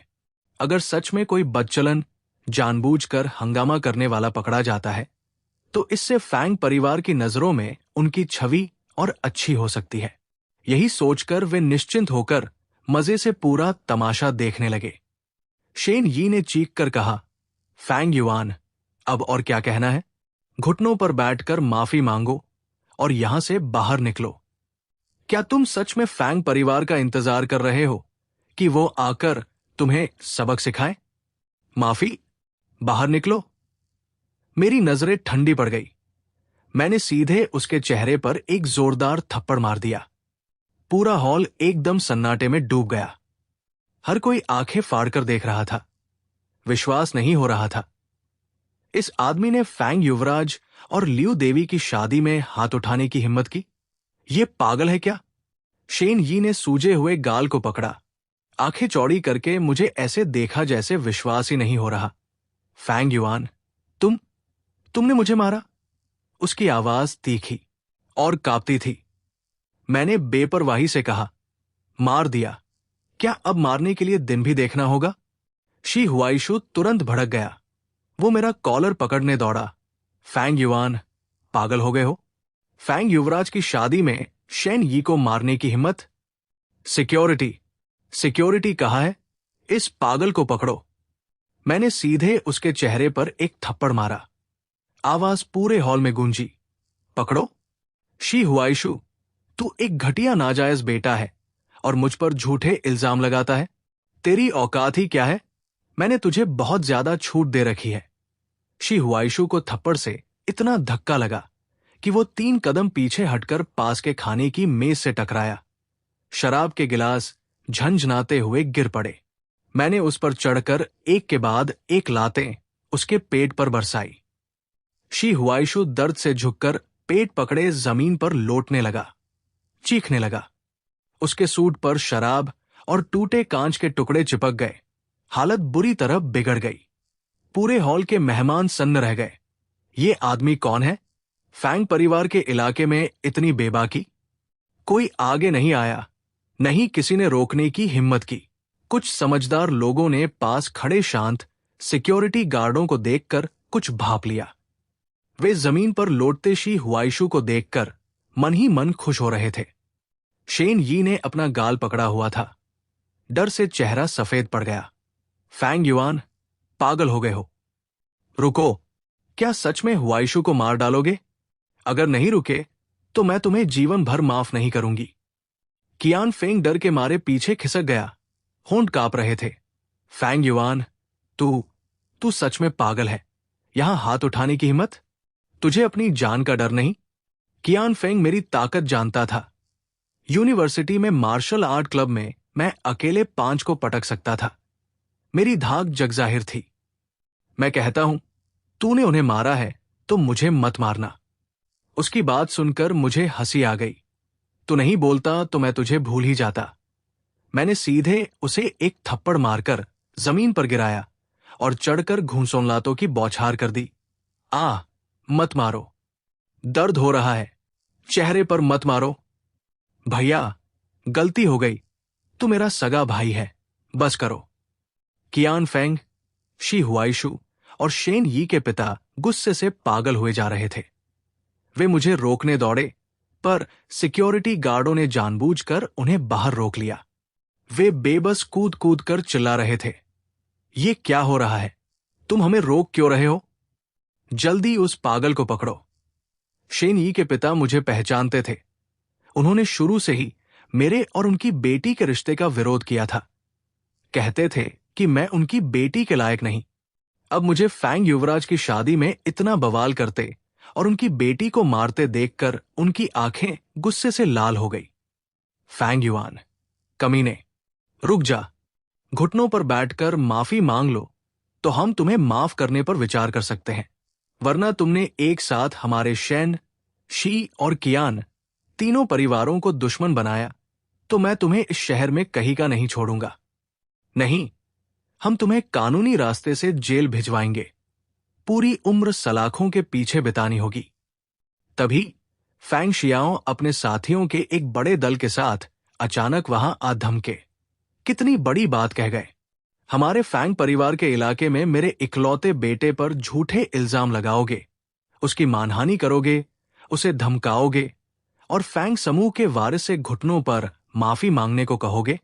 तुम शेन, शी और कियान तीनों परिवार आंख इर समझते क्या हो अपने आप को? सूट पहने, चेहरे पर गुस्सा लिए फैंग शियाओ बड़े कदमों से आगे आए। उनके आधे कदम पीछे लियू रुयान अपने पिता का हाथ पकड़े चल रही थी। उनके पीछे फैंग ग्रुप के सभी बड़े अधिकारी, लियू ग्रुप के बड़े अधिकारी और कई बड़े कारोबारी थे। ऐसे लोग जिनके एक कदम से है शहर के व्यापार जगत में भूचाल आ सकता था। उनका रुतबा हजारों घोड़ों की टापों जैसा था। पूरे हॉल में सनसनी मच गई। सबके होश उड़ गए। क्या फैंग युआन सच में फैंग ग्रुप का युवराज है? ये कैसे मुमकिन है?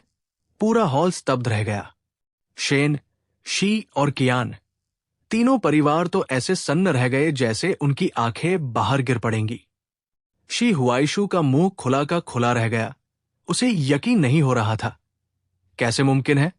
फैंग युआन सच में फैंग ग्रुप का युवराज कैसे हो सकता है? आखिर हो क्या रहा है? शेन यी का दिमाग एकदम सुन पड़ गया। एक पल के लिए सब कुछ कोरा हो गया। फैंग युआन फैंग युवराज है? वो लियू रुयान से शादी करने वाला है? नहीं, मुमकिन नहीं। वो किसी और से शादी कैसे कर सकता है? कियान फेंग का चेहरा एकदम पीला पड़ गया। पूरा शरीर कांप रहा था। फैंग युआन का यूनिवर्सिटी में पूरे महीने का खर्च 2000 से ज्यादा नहीं था। वो है शहर के सबसे अमीर आदमी का बेटा कैसे हो सकता है? नहीं, कुछ गड़बड़ है। ऐसा कैसे हो सकता है? किन युनशान भी उतना ही स्तब्ध था। मुझे बेसुध होकर देख रहा था। शेन, शी और कियान तीनों पिताओं के होश गायब हो गए थे।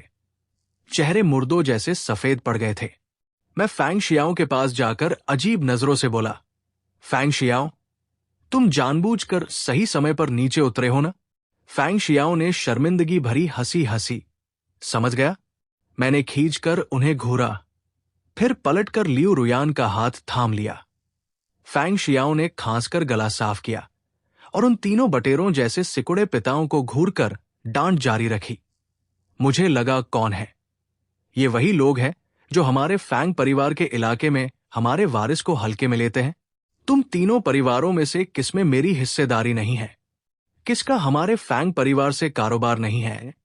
कौन हमारे फैंग शियाओं के दम पर नहीं पल रहा? और अब तुम्हारी हिम्मत बढ़ गई है कि मेरे बेटे को सताओगे? मैं तुम्हें बहुत ज्यादा सुविधा दे रहा था क्या? इंसान बनो तो हमेशा आसमान की तरफ मुंह करके मत चलो। आज हमारे फैंग शियाओं के बेटे को अपमान झेलना पड़ा। अगर वो सच में एक आम आदमी होता तो तुम तीनों परिवार उसे जिंदा नहीं छोड़ते। इसके बाद फैंग शियाओं ने एक बेहद स्टाइल वाली बात कही। मौसम ठंडा हो रहा है, तुम तीनों परिवारों को दिवालिया हो जाना चाहिए। फैंग शियाओ ने विदेश में सौदे करते हुए कभी बंदूक की नाल सिर पर लगी देखी थी। किसी भी तरह के तूफान का सामना कर चुके थे। धमकी देना उनके लिए मुंह से बात निकालने जैसा था। यहां मौजूद सब लोग ध्यान से सुन लो। जिस किसी ने इन तीनों के साथ कारोबार किया वो मेरी फैंग शियाओ की दुश्मनी मोल लेने के लिए तैयार है। फैंग शियाओ है शहर के सबसे अमीर आदमी है, देश के 5 सबसे बड़े अमीरों में शामिल है। अब फैंग परिवार का विदेशी कारोबार तेजी से फैल रहा है। देश के सबसे अमीर आदमी बनने में देर नहीं। ये बात सुनकर सब समझ गए कि शेन, शी और कियान, इन तीनों परिवारों का खेल अब खत्म हो चुका है। तीनों पिताओं के चेहरे तुरंत गिर गए। शेन परिवार के मुखिया सबसे पहले घुटनों का एक बल गिरे। चेहरे पर घबराहट और डर साफ झलक रहा था। श्री फैंग, मेरी आंखों पर पट्टी बंधी हुई थी। मुझे सच में नहीं पता था कि फैंग युवराज आपके बेटे हैं। मेरी गलती हो गई, सच में गलती हो गई। आप महान हैं। हमारा शेन परिवार तो पूरी तरह फैंग ग्रुप पर ही चलता है। हमें जीने का एक रास्ता दे दीजिए। शी परिवार के मुखिया ने मरने का ढोंग कर रहे शी हुआइशु को उठाकर उसके चेहरे पर थप्पड़ मारा। शी हुआइशु वैसे भी उनके कई नाजायज बेटों में से एक था। पिछली बार हुड़दंग मचाकर पूरे परिवार को भारी नुकसान करवा चुका था और इस बार तो पूरे खानदान को बर्बादी के कगार पर पहुंचा रहा था। वे अब उसकी जान लेने को तैयार थे। कमीने, किसने कहा तुझे फैंग युवराज से दुश्मनी मोलने को? हमारे पूरे शी परिवार की कुल जायदाद मिलाकर भी फैंग परिवार के एक हिस्से के बराबर नहीं, और तू उन पर चोरी का इल्जाम लगा रहा है। अंधे कुत्ते, जल्दी घुटनों के बल बैठकर फैंग युवराज से माफी मांग। उसने शी हुआइशु के घुटने पर लात मारी। वो धड़ाम से जमीन पर गिरा, फिर जल्दी से घुटनों के बल सरकता हुआ मेरी तरफ आया। फैंग युवराज, मेरी गलती है। आपने इतना साधारण जीवन जिया कि मुझे पता ही नहीं चला कि आप फैंग ग्रुप के युवराज हैं। मुझे एक बार माफ कर दीजिए। अब कभी ऐसी हिम्मत नहीं करूंगा। कियान परिवार के मुखिया ने कियान फेंग का सिर दबाकर साथ ही घुटने टिका दिए। उनका मोटा चेहरा पसीने से तर था। श्री फैंग, सब इस कमीने कियान फेंग की बदमाशी है। मैं घर जाकर इसकी टांग तोड़कर इसे घर से निकाल दूंगा। और फैंग युवराज के साथ तो आखिरकार इसकी सहपाठी की दोस्ती रही है। उसी रिश्ते की खातिर श्री फैंग, हमें एक मौका दे दीजिए। फैंग शियाओ ने पीठ पीछे हाथ बांधे, ऊपर से उन्हें देखा। उनकी नजरों में कोई दया नहीं थी। बहुत देर हो चुकी है। फैंग शियाओ ने बस 2 शब्द कहे, फिर हाथ हिलाकर कहा, पेई हूं। इन बदतमीजों को उठाकर बाहर फेंको। छिए, क्या चीज है? पेई हूं तुरंत सिक्योरिटी गार्डों के साथ आगे बढ़ा और उन लोगों को पकड़कर उनकी रोने गिड़गिड़ाने की आवाजों के बीच बाहर घसीटने लगा। शेन यी अब होश में आई। वो रोती हुई मेरा हाथ पकड़ने दौड़ी। फैंग युआन, मेरी गलती हो गई। तुमने मुझे अपने घर की सच्चाई क्यों नहीं बताई? अगर पहले बता देते तो मैं तुम्हारे साथ ऐसा कभी नहीं करती। मैं अभी पल भर के लिए भ्रम में पड़ गई थी। प्लीज अपने पिता से कहो हमारे परिवार को माफ कर दे। फैंग युआन, मैं सच में तुमसे प्यार करती हूं। तुम लियू रुयान से शादी कैसे कर सकते हो? फैंग युआन, मैं शी हुआइशु से शादी नहीं करूंगी। मैं तुमसे शादी करने को तैयार हूं। फैंग युआन, कुछ तो बोलो। लेकिन चाहे वे कितना भी हाथ पैर मारे, उन्हें कुत्तों की तरह घसीट कर बाहर फेंक दिया गया। लियू रुयान ने धीरे से मेरा हाथ पकड़ा, मेरी लाल पड़ी उंगलियों को गौर से देखा और कोमल स्वर में पूछा, पति, दर्द हो रहा है? नहीं, झूठ। उसने वेटर से गीला तौलिया लेकर हल्के हाथों से मेरी उंगलियां पोंछी। अगली बार ऐसा काम खुद करने की जरूरत नहीं। पेई हूं से कह देना। आज तुम मेरे दूल्हा हो। हाथ तो मेरा हाथ पकड़ने के लिए है, उन लोगों को छूकर गंदे करने के लिए नहीं। यार, बीवी ने दिल जीत लिया। ये बातें सौ प्रेम भरे वाक्यों से ज्यादा मीठी थी। मैंने तुरंत उसकी पतली कमर पकड़कर शरारती अंदाज में कहा, ठीक है, ठीक है, बीवी की बात मान ली। अगली बार पेई हूं से कहूंगा। बकवास। फैंग शियाओ ने हमें प्यार से तकरार करते देखा, मुझ पर आंख मारी और धीरे से कहा, बेटे, तुम्हारे बाप का एंट्री सीन काफी शानदार रहा ना? मैंने हिकारत से देखा। इस स्टाइल को मैं पूरे नंबर देता हूं। फैंग शियाओ खुश हो गए, फिर हंसते हंसाते मेहमानों की खातिरदारी में लग गए। किन युनशान बीच हॉल में बेचैन खड़ा था, समझ नहीं पा रहा था कि क्या करे। मैंने झट से उसके पास जाकर उसे खींचा। चल, अब भौंचक का मत बन, रात को हम दोनों जमकर पिएंगे, फिर तुझे कोई खूबसूरत ब्राइड्समेड से मिलवा दूंगा। किन युनशान की आंखें चमक उठीं और वो हाथ मलते हुए बोला, भाई, तू तो कमाल का है। इसके बाद शादी की रस्में पूरी भव्यता से निभाई गई, जिसकी भव्यता देखकर हर मेहमान दंग रह गया। अगले दिन मेरी और लियू रुयान की शादी सभी बड़े मीडिया आउटलेट्स की सुर्खियों में छाई रही। फैंग ग्रुप के युवराज का रहस्यमय चेहरा आखिरकार सामने आ गया। प्रशंसकों ने मेरी खूबसूरत तस्वीरें देखी तो जोरशोर से सराहना की और दिल खोलकर दुआएं दी। शादी की तमाम छोटी बड़ी बातें धीरे धीरे सामने आने लगी, जिसमें शेन, कियान और शी परिवारों द्वारा शादी समारोह में फैंग युवराज पर झूठे इल्जाम लगाने की घटना भी शामिल थी। पूरा इंटरनेट फिर फट पड़ा। यार, ये कौन सा सालाना ड्रामा है? पूर्व प्रेमिका मौजूदा शादी में दूल्हे पर चोरी का इल्जाम लगा रही है। उस शेन यी का दिमाग खराब है क्या? फैंग ग्रुप का युवराज उसकी 6 लाख की घड़ी चुराएगा? क्या उन्हें उसकी इन चंद पैसों की कमी है? शी, शेन और कियान, तीनों परिवार पूरी तरह फैंग ग्रुप पर निर्भर है, फिर भी उन्होंने मालिक के बेटे के साथ ऐसा सलूक किया। शेन, शी और कियान, तीनों परिवारों का खेल खत्म। बहुत सही हुआ। शेन ये अब तो आते जल रही होंगी। सबसे अमीर आदमी का बेटा बॉयफ्रेंड था, खुद अपनी बेवकूफी से गवा दिया। इस हरकत को मैं पूरे नंबर देता हूं। हाँ, सुपरहिट। हमारे जीजा जी को तंग करने की हिम्मत? प्रशंसकों, इन तीनों परिवारों का पूरी तरह बहिष्कार करो। शेन यी की सहेलियों और मेरे पुराने सहपाठियों ने खबरें देखी तो सबके होश उड़ गए। किसी ने सोचा भी नहीं था कि फैंग युआन, जिसे वे गरीब समझते थे, है शहर के सबसे अमीर आदमी का बेटा है। उन्हें सब कुछ सपने जैसा लग रहा था। क्या असली अमीर लोग इतने सादे और सरल होते हैं? यूनिवर्सिटी ग्रुप में जिन्होंने मेरा मजाक उड़ाया था, वे भी मुझे टैग करके माफी मांग रहे थे, पर मैंने कोई जवाब नहीं दिया। वे उनकी माफी है, मुझे जरूरी नहीं कि माफ करना ही पड़े। अगले दिन मैं सुबह उठकर नीचे उतरा ही था कि फूबो ने आदर से बताया, बड़े मालिक, शेन परिवार की बेटी हवेली के बाहर घुटनों के बल बैठी है। कह रही है कि जब तक आपसे नहीं मिलती, उठेगी नहीं। मैंने सिर हिलाया। ठीक है, समझ गया। मैं हवेली से बाहर निकला। शेन ई जमीन पर आधी घुटनों के बल बैठी थी, आंखें सूजी हुई थी। उसने मुझे बाहर आते देखा। आंखों में अचानक चमक आ गई। वो झट से मेरी तरफ सरकी और मेरा पैर पकड़ने लगी। फैंग युआन, मेरी गलती हो गई। मुझे सच में अपनी गलती का एहसास हो गया है। मुझे शादी में तुम पर झूठा इल्जाम नहीं लगाना चाहिए था। मुझे शी हुआइशु से शादी के लिए हाँ नहीं करनी चाहिए थी। प्लीज मुझे एक और मौका दे दो। मैंने ठंडी हंसी हंसी। शेनी, तुम्हें अपनी गलती का एहसास नहीं हुआ है। तुम्हें तो बस ये पता चल गया है कि तुम्हारा शेन परिवार बर्बाद होने वाला है। उसने सिर उठाया। आंसुओं की बड़ी बड़ी बूंदें उसके चेहरे पर बह निकली। फैंग युआन, मुझे सच में नहीं पता था कि तुम फैंग ग्रुप के युवराज हो, वरना मैं कभी।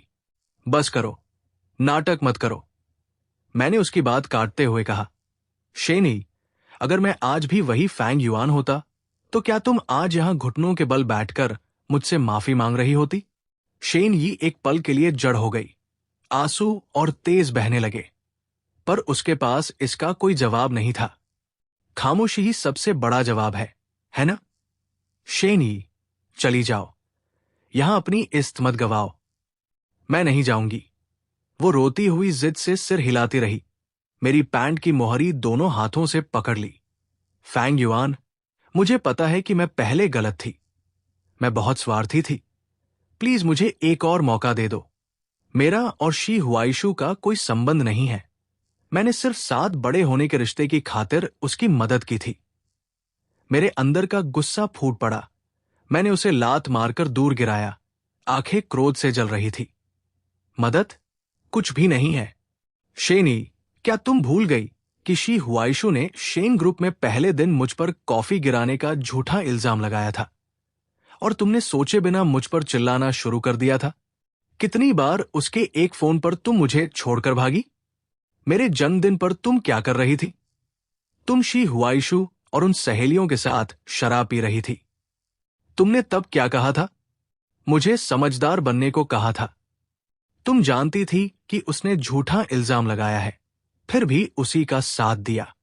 और अब कह रही हो कि तुम्हारे बीच कुछ नहीं है। क्या तुम मुझे बेवकूफ समझती हो? नहीं, फैंग युआन, मेरी बात सुनो। वो रोती हुई फिर मेरा हाथ पकड़ने आई, पर मैंने उसे लात मारकर दूर गिरा दिया। बाहर निकलो। सफाई? कौन सुनना चाहता है तुम बेवफा औरत की सफाई? मैंने हाथ हिलाया। पेईहू तुरंत 2 अंगरक्षकों के साथ आगे आया। पेईहू, इसे उठाकर बाहर फेंको। अगली बार से इसे हवेली के आसपास भी न फटकने देना। जी मालिक। पेईहू ने हामी भरी और शेन यी की रोने गिड़गिड़ाने की आवाजों के बीच उसे उठवाकर बाहर भिजवा दिया। नहीं फैंग युआन, मुझे पता है कि तुम अब भी मुझसे प्यार करते हो। तुम मेरे साथ ऐसा नहीं कर सकते। Fang yuan. शेन यी की आवाज धीरे धीरे दूर होती गई। मैंने मुड़कर उसकी तरफ देखा तक नहीं। इसके बाद के दिनों में शेन, शी और कियान तीनों परिवारों पर मुसीबतों का पहाड़ टूट पड़ा। पुराने कारोबारी साथी एक एक करके हाथ खींचते गए। बैंकों के कर्ज अटक गए। कच्चे माल की सप्लाई बंद हो गई। तीनों परिवार एकदम बुरी हालत में पहुंच गए। दिवालिया होना अब सिर्फ समय की बात थी। इस डर से कि कहीं ये तीनों परिवार कोई पागलपन न कर बैठें, पेईहू ने तुरंत 4 अंगरक्षक मेरी निजी सुरक्षा में लगा दिए। एक दिन मैं फैंग ग्रुप की इमारत से बाहर निकला ही था कि सामने शेन यी मुझे चेहरे के साथ खड़ी मिली। कुछ ही दिनों में वो कई साल बड़ी लगने लगी थी। चेहरा मुरझाया हुआ था। मुझे देखते ही वो भागकर मेरी तरफ आई, पर अंगरक्षकों ने उसे रोक लिया। उसकी आंखों से आंसू बह निकले। फैंग युआन, हम इतने साल साथ रहे हैं, मेरे साथ ऐसा मत करो। मुझे पता है कि मैं गलत थी। फैंग युआन, मेरा पहले का प्लान था कि मैं शी हुआइशु से सिर्फ उसकी मदद के लिए शादी करूंगी। मैं सिर्फ तुमसे प्यार करती हूं। फैंग युआन, प्लीज मेरा भरोसा करो। मैंने उसकी बात सुनी तो हंसी छूट गई। शेनी, तुम कहती हो कि मुझसे प्यार करती हो, लेकिन जब भी शी हुआइशु का फोन आया तुम मुझे छोड़कर उसके पास नहीं भागी। तुम कहती हो कि मुझसे प्यार करती हो, फिर भी किसी और मर्द से शादी करने जा रही हो। तुम कहती हो कि मुझसे प्यार करती हो, लेकिन जब तुम्हारी सहेलियां मुझे नीचा दिखाती थी तो तुम पास खड़ी हंसती थी। उसने होंठ चबाए। चेहरे पर आंसू बह रहे थे, पर कोई जवाब नहीं दे पाई। तुम कहती हो कि मुझसे प्यार करती हो, लेकिन जब शी हुआइशु ने मुझ पर झूठा इल्जाम लगाया तो तुमने उसका साथ देकर मुझे घुटनों पर माफी मांगने को कहा। मैंने एक कदम आगे बढ़कर उसकी आंखों में देखा। तुम कहती हो कि मुझसे प्यार करती हो। किस बात से प्यार? मेरी समझदारी से, मेरी वफादारी से, इस बात से कि जब तुम किसी और के साथ होती हो तो मैं हमेशा तुम्हारा इंतजार करता रहूं? नहीं। वो रोती हुई सिर हिलाती रही और धड़ाम से जमीन पर बैठ गई। फैंग युआन, मुझे पछतावा है। मेरी गलती हो गई। मुझे सच में अपनी गलती का एहसास हो गया है। वो सिसकियों से टूट रही थी। मैं अब से तुम्हारी भरपाई करूंगी, ठीक है?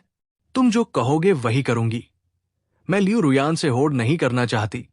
तुम मुझे अपनी प्रेमिका ही रख लो, बस मुझे छोड़ मत दो। मैंने उसकी गिड़गिड़ाती हालत देखी, हंस पड़ा। शेनी, तुम अब गंदी हो चुकी हो, प्रेमिका बनने लायक भी नहीं रही। शेन यी का शरीर जोर से कांपा। वो घबराकर सिर हिलाती रही। नहीं, नहीं, फैंग युआन, मैं गंदी नहीं हूं। मेरे जीवन में सिर्फ तुम एक मर्द हो। मैंने कोई ऐसा काम नहीं किया जो तुम्हारे साथ धोखा हो। सच में, कसम खाती हूं। मैंने हिकारत भरी हंसी हंसी। मानसिक रूप से धोखा देना धोखा नहीं होता? कब से टोपी हल्की हरी और गहरी हरी में बांटी जाने लगी? शेन यी से जैसे सारी ताकत निकल गई। वो मुझे शून्य नजरों से देखती रही। आंखों में बस निराशा थी। मैं रुका, फिर बोला, शेन यी, तुम्हारी आज की हालत प्यार की वजह से नहीं है, बल्कि इसलिए कि शेन परिवार डूबने वाला है। पहले तुम्हारे पास सब कुछ था, रुतबा, पैसा, पीछे घूमते मर्द, ऊपर से बोलने की हैसियत। अब जब ये सब हाथ से निकलता दिख रहा है तो तुम घबरा गई हो। तुम्हें पता चल गया कि वही गरीब बॉयफ्रेंड जिसे तुम कभी भाव नहीं देती थी, अब तुम्हारे लिए डूबते वक्त का आखिरी सहारा है। इसलिए तुम मुझसे भीख मांगने आई हो। नहीं, वो चीखी, मैं सच में तुमसे प्यार करती हूं। पहले मैं बस शी हुआइशु की बातों में आ गई थी। मैंने उसे बिना किसी हमदर्दी के देखा। शेन ही, खुद को धोखा देना बंद करो। ये बात न तो मुझे पता है कि फैंग युआन मानेगा, नहीं तुम्हें खुद पर भरोसा है। मैं गाड़ी की तरफ बढ़ा। फैंग युआन, वो मेरे पीछे चीखी। उसकी आवाज फटी हुई थी, जैसे टूटी धौंकनी। तुम मेरे साथ ऐसा नहीं कर सकते। तुमने पहले कहा था कि हमेशा मुझसे अच्छा बर्ताव करोगे, वादा किया था। मैंने कदम रोककर पलटकर उसे देखा। शेनी, इन सालों में मैंने तुम्हारे साथ अच्छा बर्ताव इसलिए किया क्योंकि तुम मेरी गर्लफ्रेंड थी। धोखा तुमने पहले दिया, अब तुम मेरी नजरों में कुछ भी नहीं हो। जो रास्ता तुमने खुद चुना है उसका अंजाम भी खुद भुगतो। अंगरक्षक ने दरवाजा खोला। मैं बिना पलटे अंदर बैठ गया। शेन यी की टूटती सिसकियां बाहर से आती रहीं, पर शीशे के पार धीरे धीरे धुंधली होती गई। मैंने रियर व्यू में रर में शेन यी की छोटी होती आकृति देखी। वो जमीन पर बैठी दिल तोड़ने वाली हालत में रो रही थी, लेकिन गाड़ी नहीं रुकी। मैंने नजरें हटाई, सीट से टेक लगाकर आंखें मूंद ली। अगले कुछ दिनों तक शेन यी फिर भी मेरे पीछे पड़ी रही। मैं कंपनी जाता तो वो नीचे खड़ी मुझे ऐसे देखती जैसे कोई मूर्ति हो, बिना हिले। मैं युंदिंग हवेली लौटता तो वो हवेली की बाहरी दीवार के पास खड़ी दिखती, पास आती नहीं, बस उन्मत्त नजरों से मुझे देखती रहती।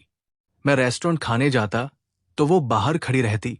उसका चेहरा दिन ब दिन उतरता जा रहा था। कई बार उसका शरीर लड़खड़ाया, लगा गिर पड़ेगी, पर वो रुकती नहीं थी, इसी में आनंद ले रही थी।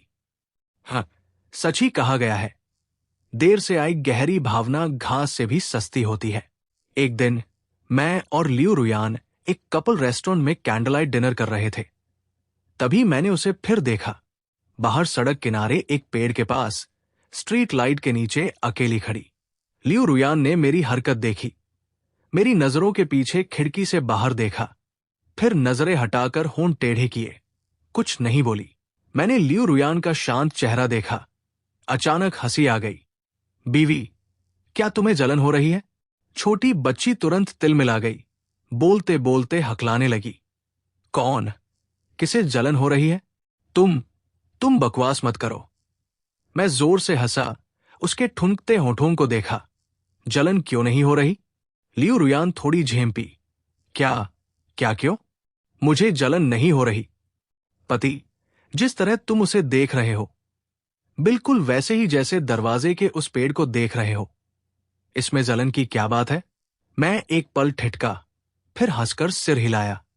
सोचा नहीं था कि तुम इतनी बारीकी से देखती हो। और नहीं तो क्या, उसने छुरी कांटा रखकर गंभीरता से मेरी आंखों में देखा। मैं कहती हूं, एक्टिंग करते वक्त सामने वाले के हाव भाव पढ़ना मेरी सबसे बड़ी खूबी है। ये मेरा पेशा है, ठीक है? पति, अभी तुमने खिड़की से बाहर जो एक नजर डाली, तुम्हारी भौं तक नहीं सिकुड़ी, आंखों में कोई हलचल नहीं थी। वो सिर झुकाकर सोचने लगी। हां, बिल्कुल किसी अजनबी को देखने जैसा। मैंने मेज पर रखी उसकी मुलायम हथेली पकड़ ली। फिर तुमने अभी होंठ क्यों टेढ़े किए?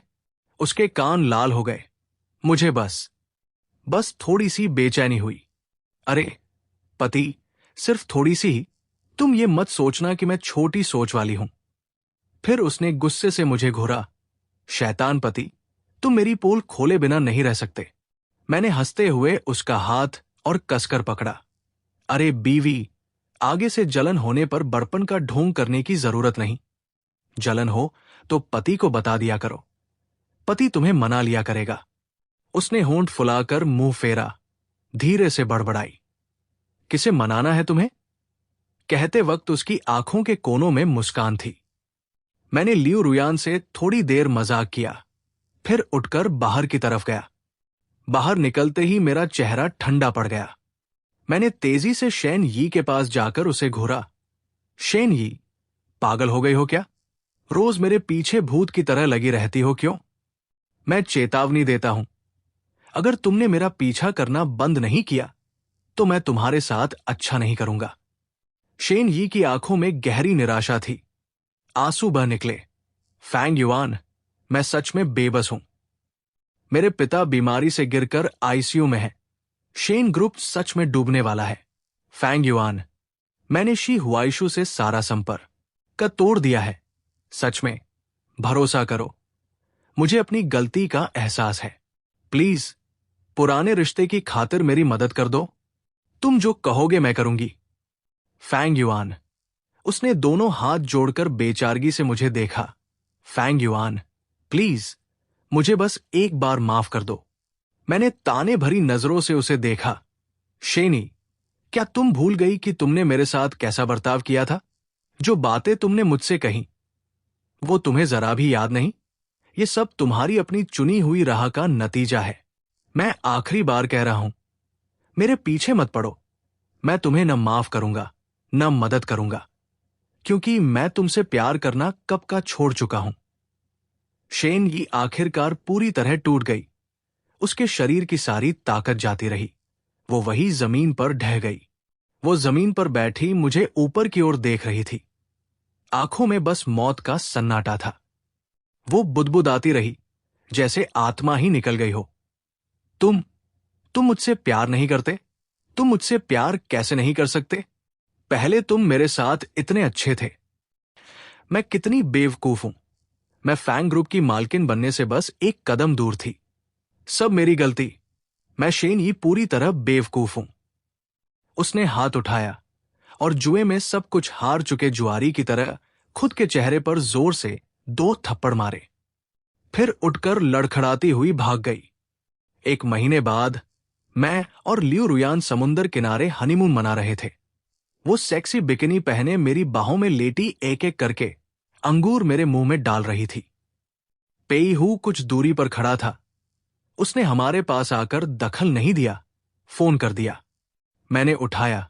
बड़े मालिक है, शहर से फोन आया था। शेन, शी और कियान तीनों परिवार दिवालिया हो चुके हैं।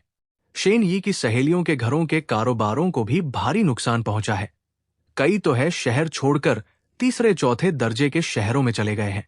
कियान परिवार के मुखिया ने अपने हाथों कियान फेंग की दाहिनी टांग तोड़ दी।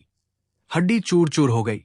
डॉक्टरों का कहना है कि ठीक होने पर भी उसे जीवन भर के लिए लंगड़ाहट रह जाएगी। शेन मिस के पिता का निधन हो गया। शेन परिवार दिवालिया हुआ और वो पागल हो गई। उसने अपना सारा गुस्सा शी हुआइशु पर निकाला। बीजिंग वाले उस नौजवान मालिक ने शी हुआइशु की दोनों टांगें तुड़वा दी। फिर शेन मिस ने उस पर 18 बार चाकू चलाया। उसकी मौत हो गई। शेन मिस को मौके से ही गिरफ्तार कर लिया गया। उन्हें हिरासत में भेज दिया गया है। मैंने बस इतना कहा, ठीक है, समझ गया। अभी फोन स्पीकर पर नहीं था, इसलिए लियू रुयान को ये बातें पता नहीं चली। उसने सिर उठाकर मेरे गाल पर चुम्मा लिया। पति, मैंने मम्मी पापा से बात कर ली है। मैं अब फिल्में नहीं करूंगी। शूटिंग में बहुत वक्त जाता है और मुझसे इतने दिन पति से दूर नहीं रहा जाता। मैं घर पर पति के साथ रहूंगी। ठीक है, तुम्हारे लिए बच्चे पैदा करूंगी। मैंने प्यार से उसका गाल दबाया। ठीक है, कितने पैदा करोगी? उसने सिर झुकाकर गंभीरता से सोचा। 10। पति, मैं तुम्हारे लिए 10 बच्चे पैदा करूंगी। मैंने नकली गुस्सा दिखाया। नहीं, मेरी बीवी का फिगर इतना अच्छा है, 10 बच्चे हुए तो फिगर पूरी तरह बिगड़ जाएगा। तुम्हारे पति को तकलीफ होगी। वो मेरी बाहों में सिमट कर बोली, तो पति बताओ कितने हो? मैं पति की बात मानूंगी। 8। 8 ही सही। Fang Yuan. क्या क्या हुआ? लियू रुयान, तुम पागल हो गए हो? आह, तुम कुत्ते हो क्या? काट क्यों रहे हो? समाप्त।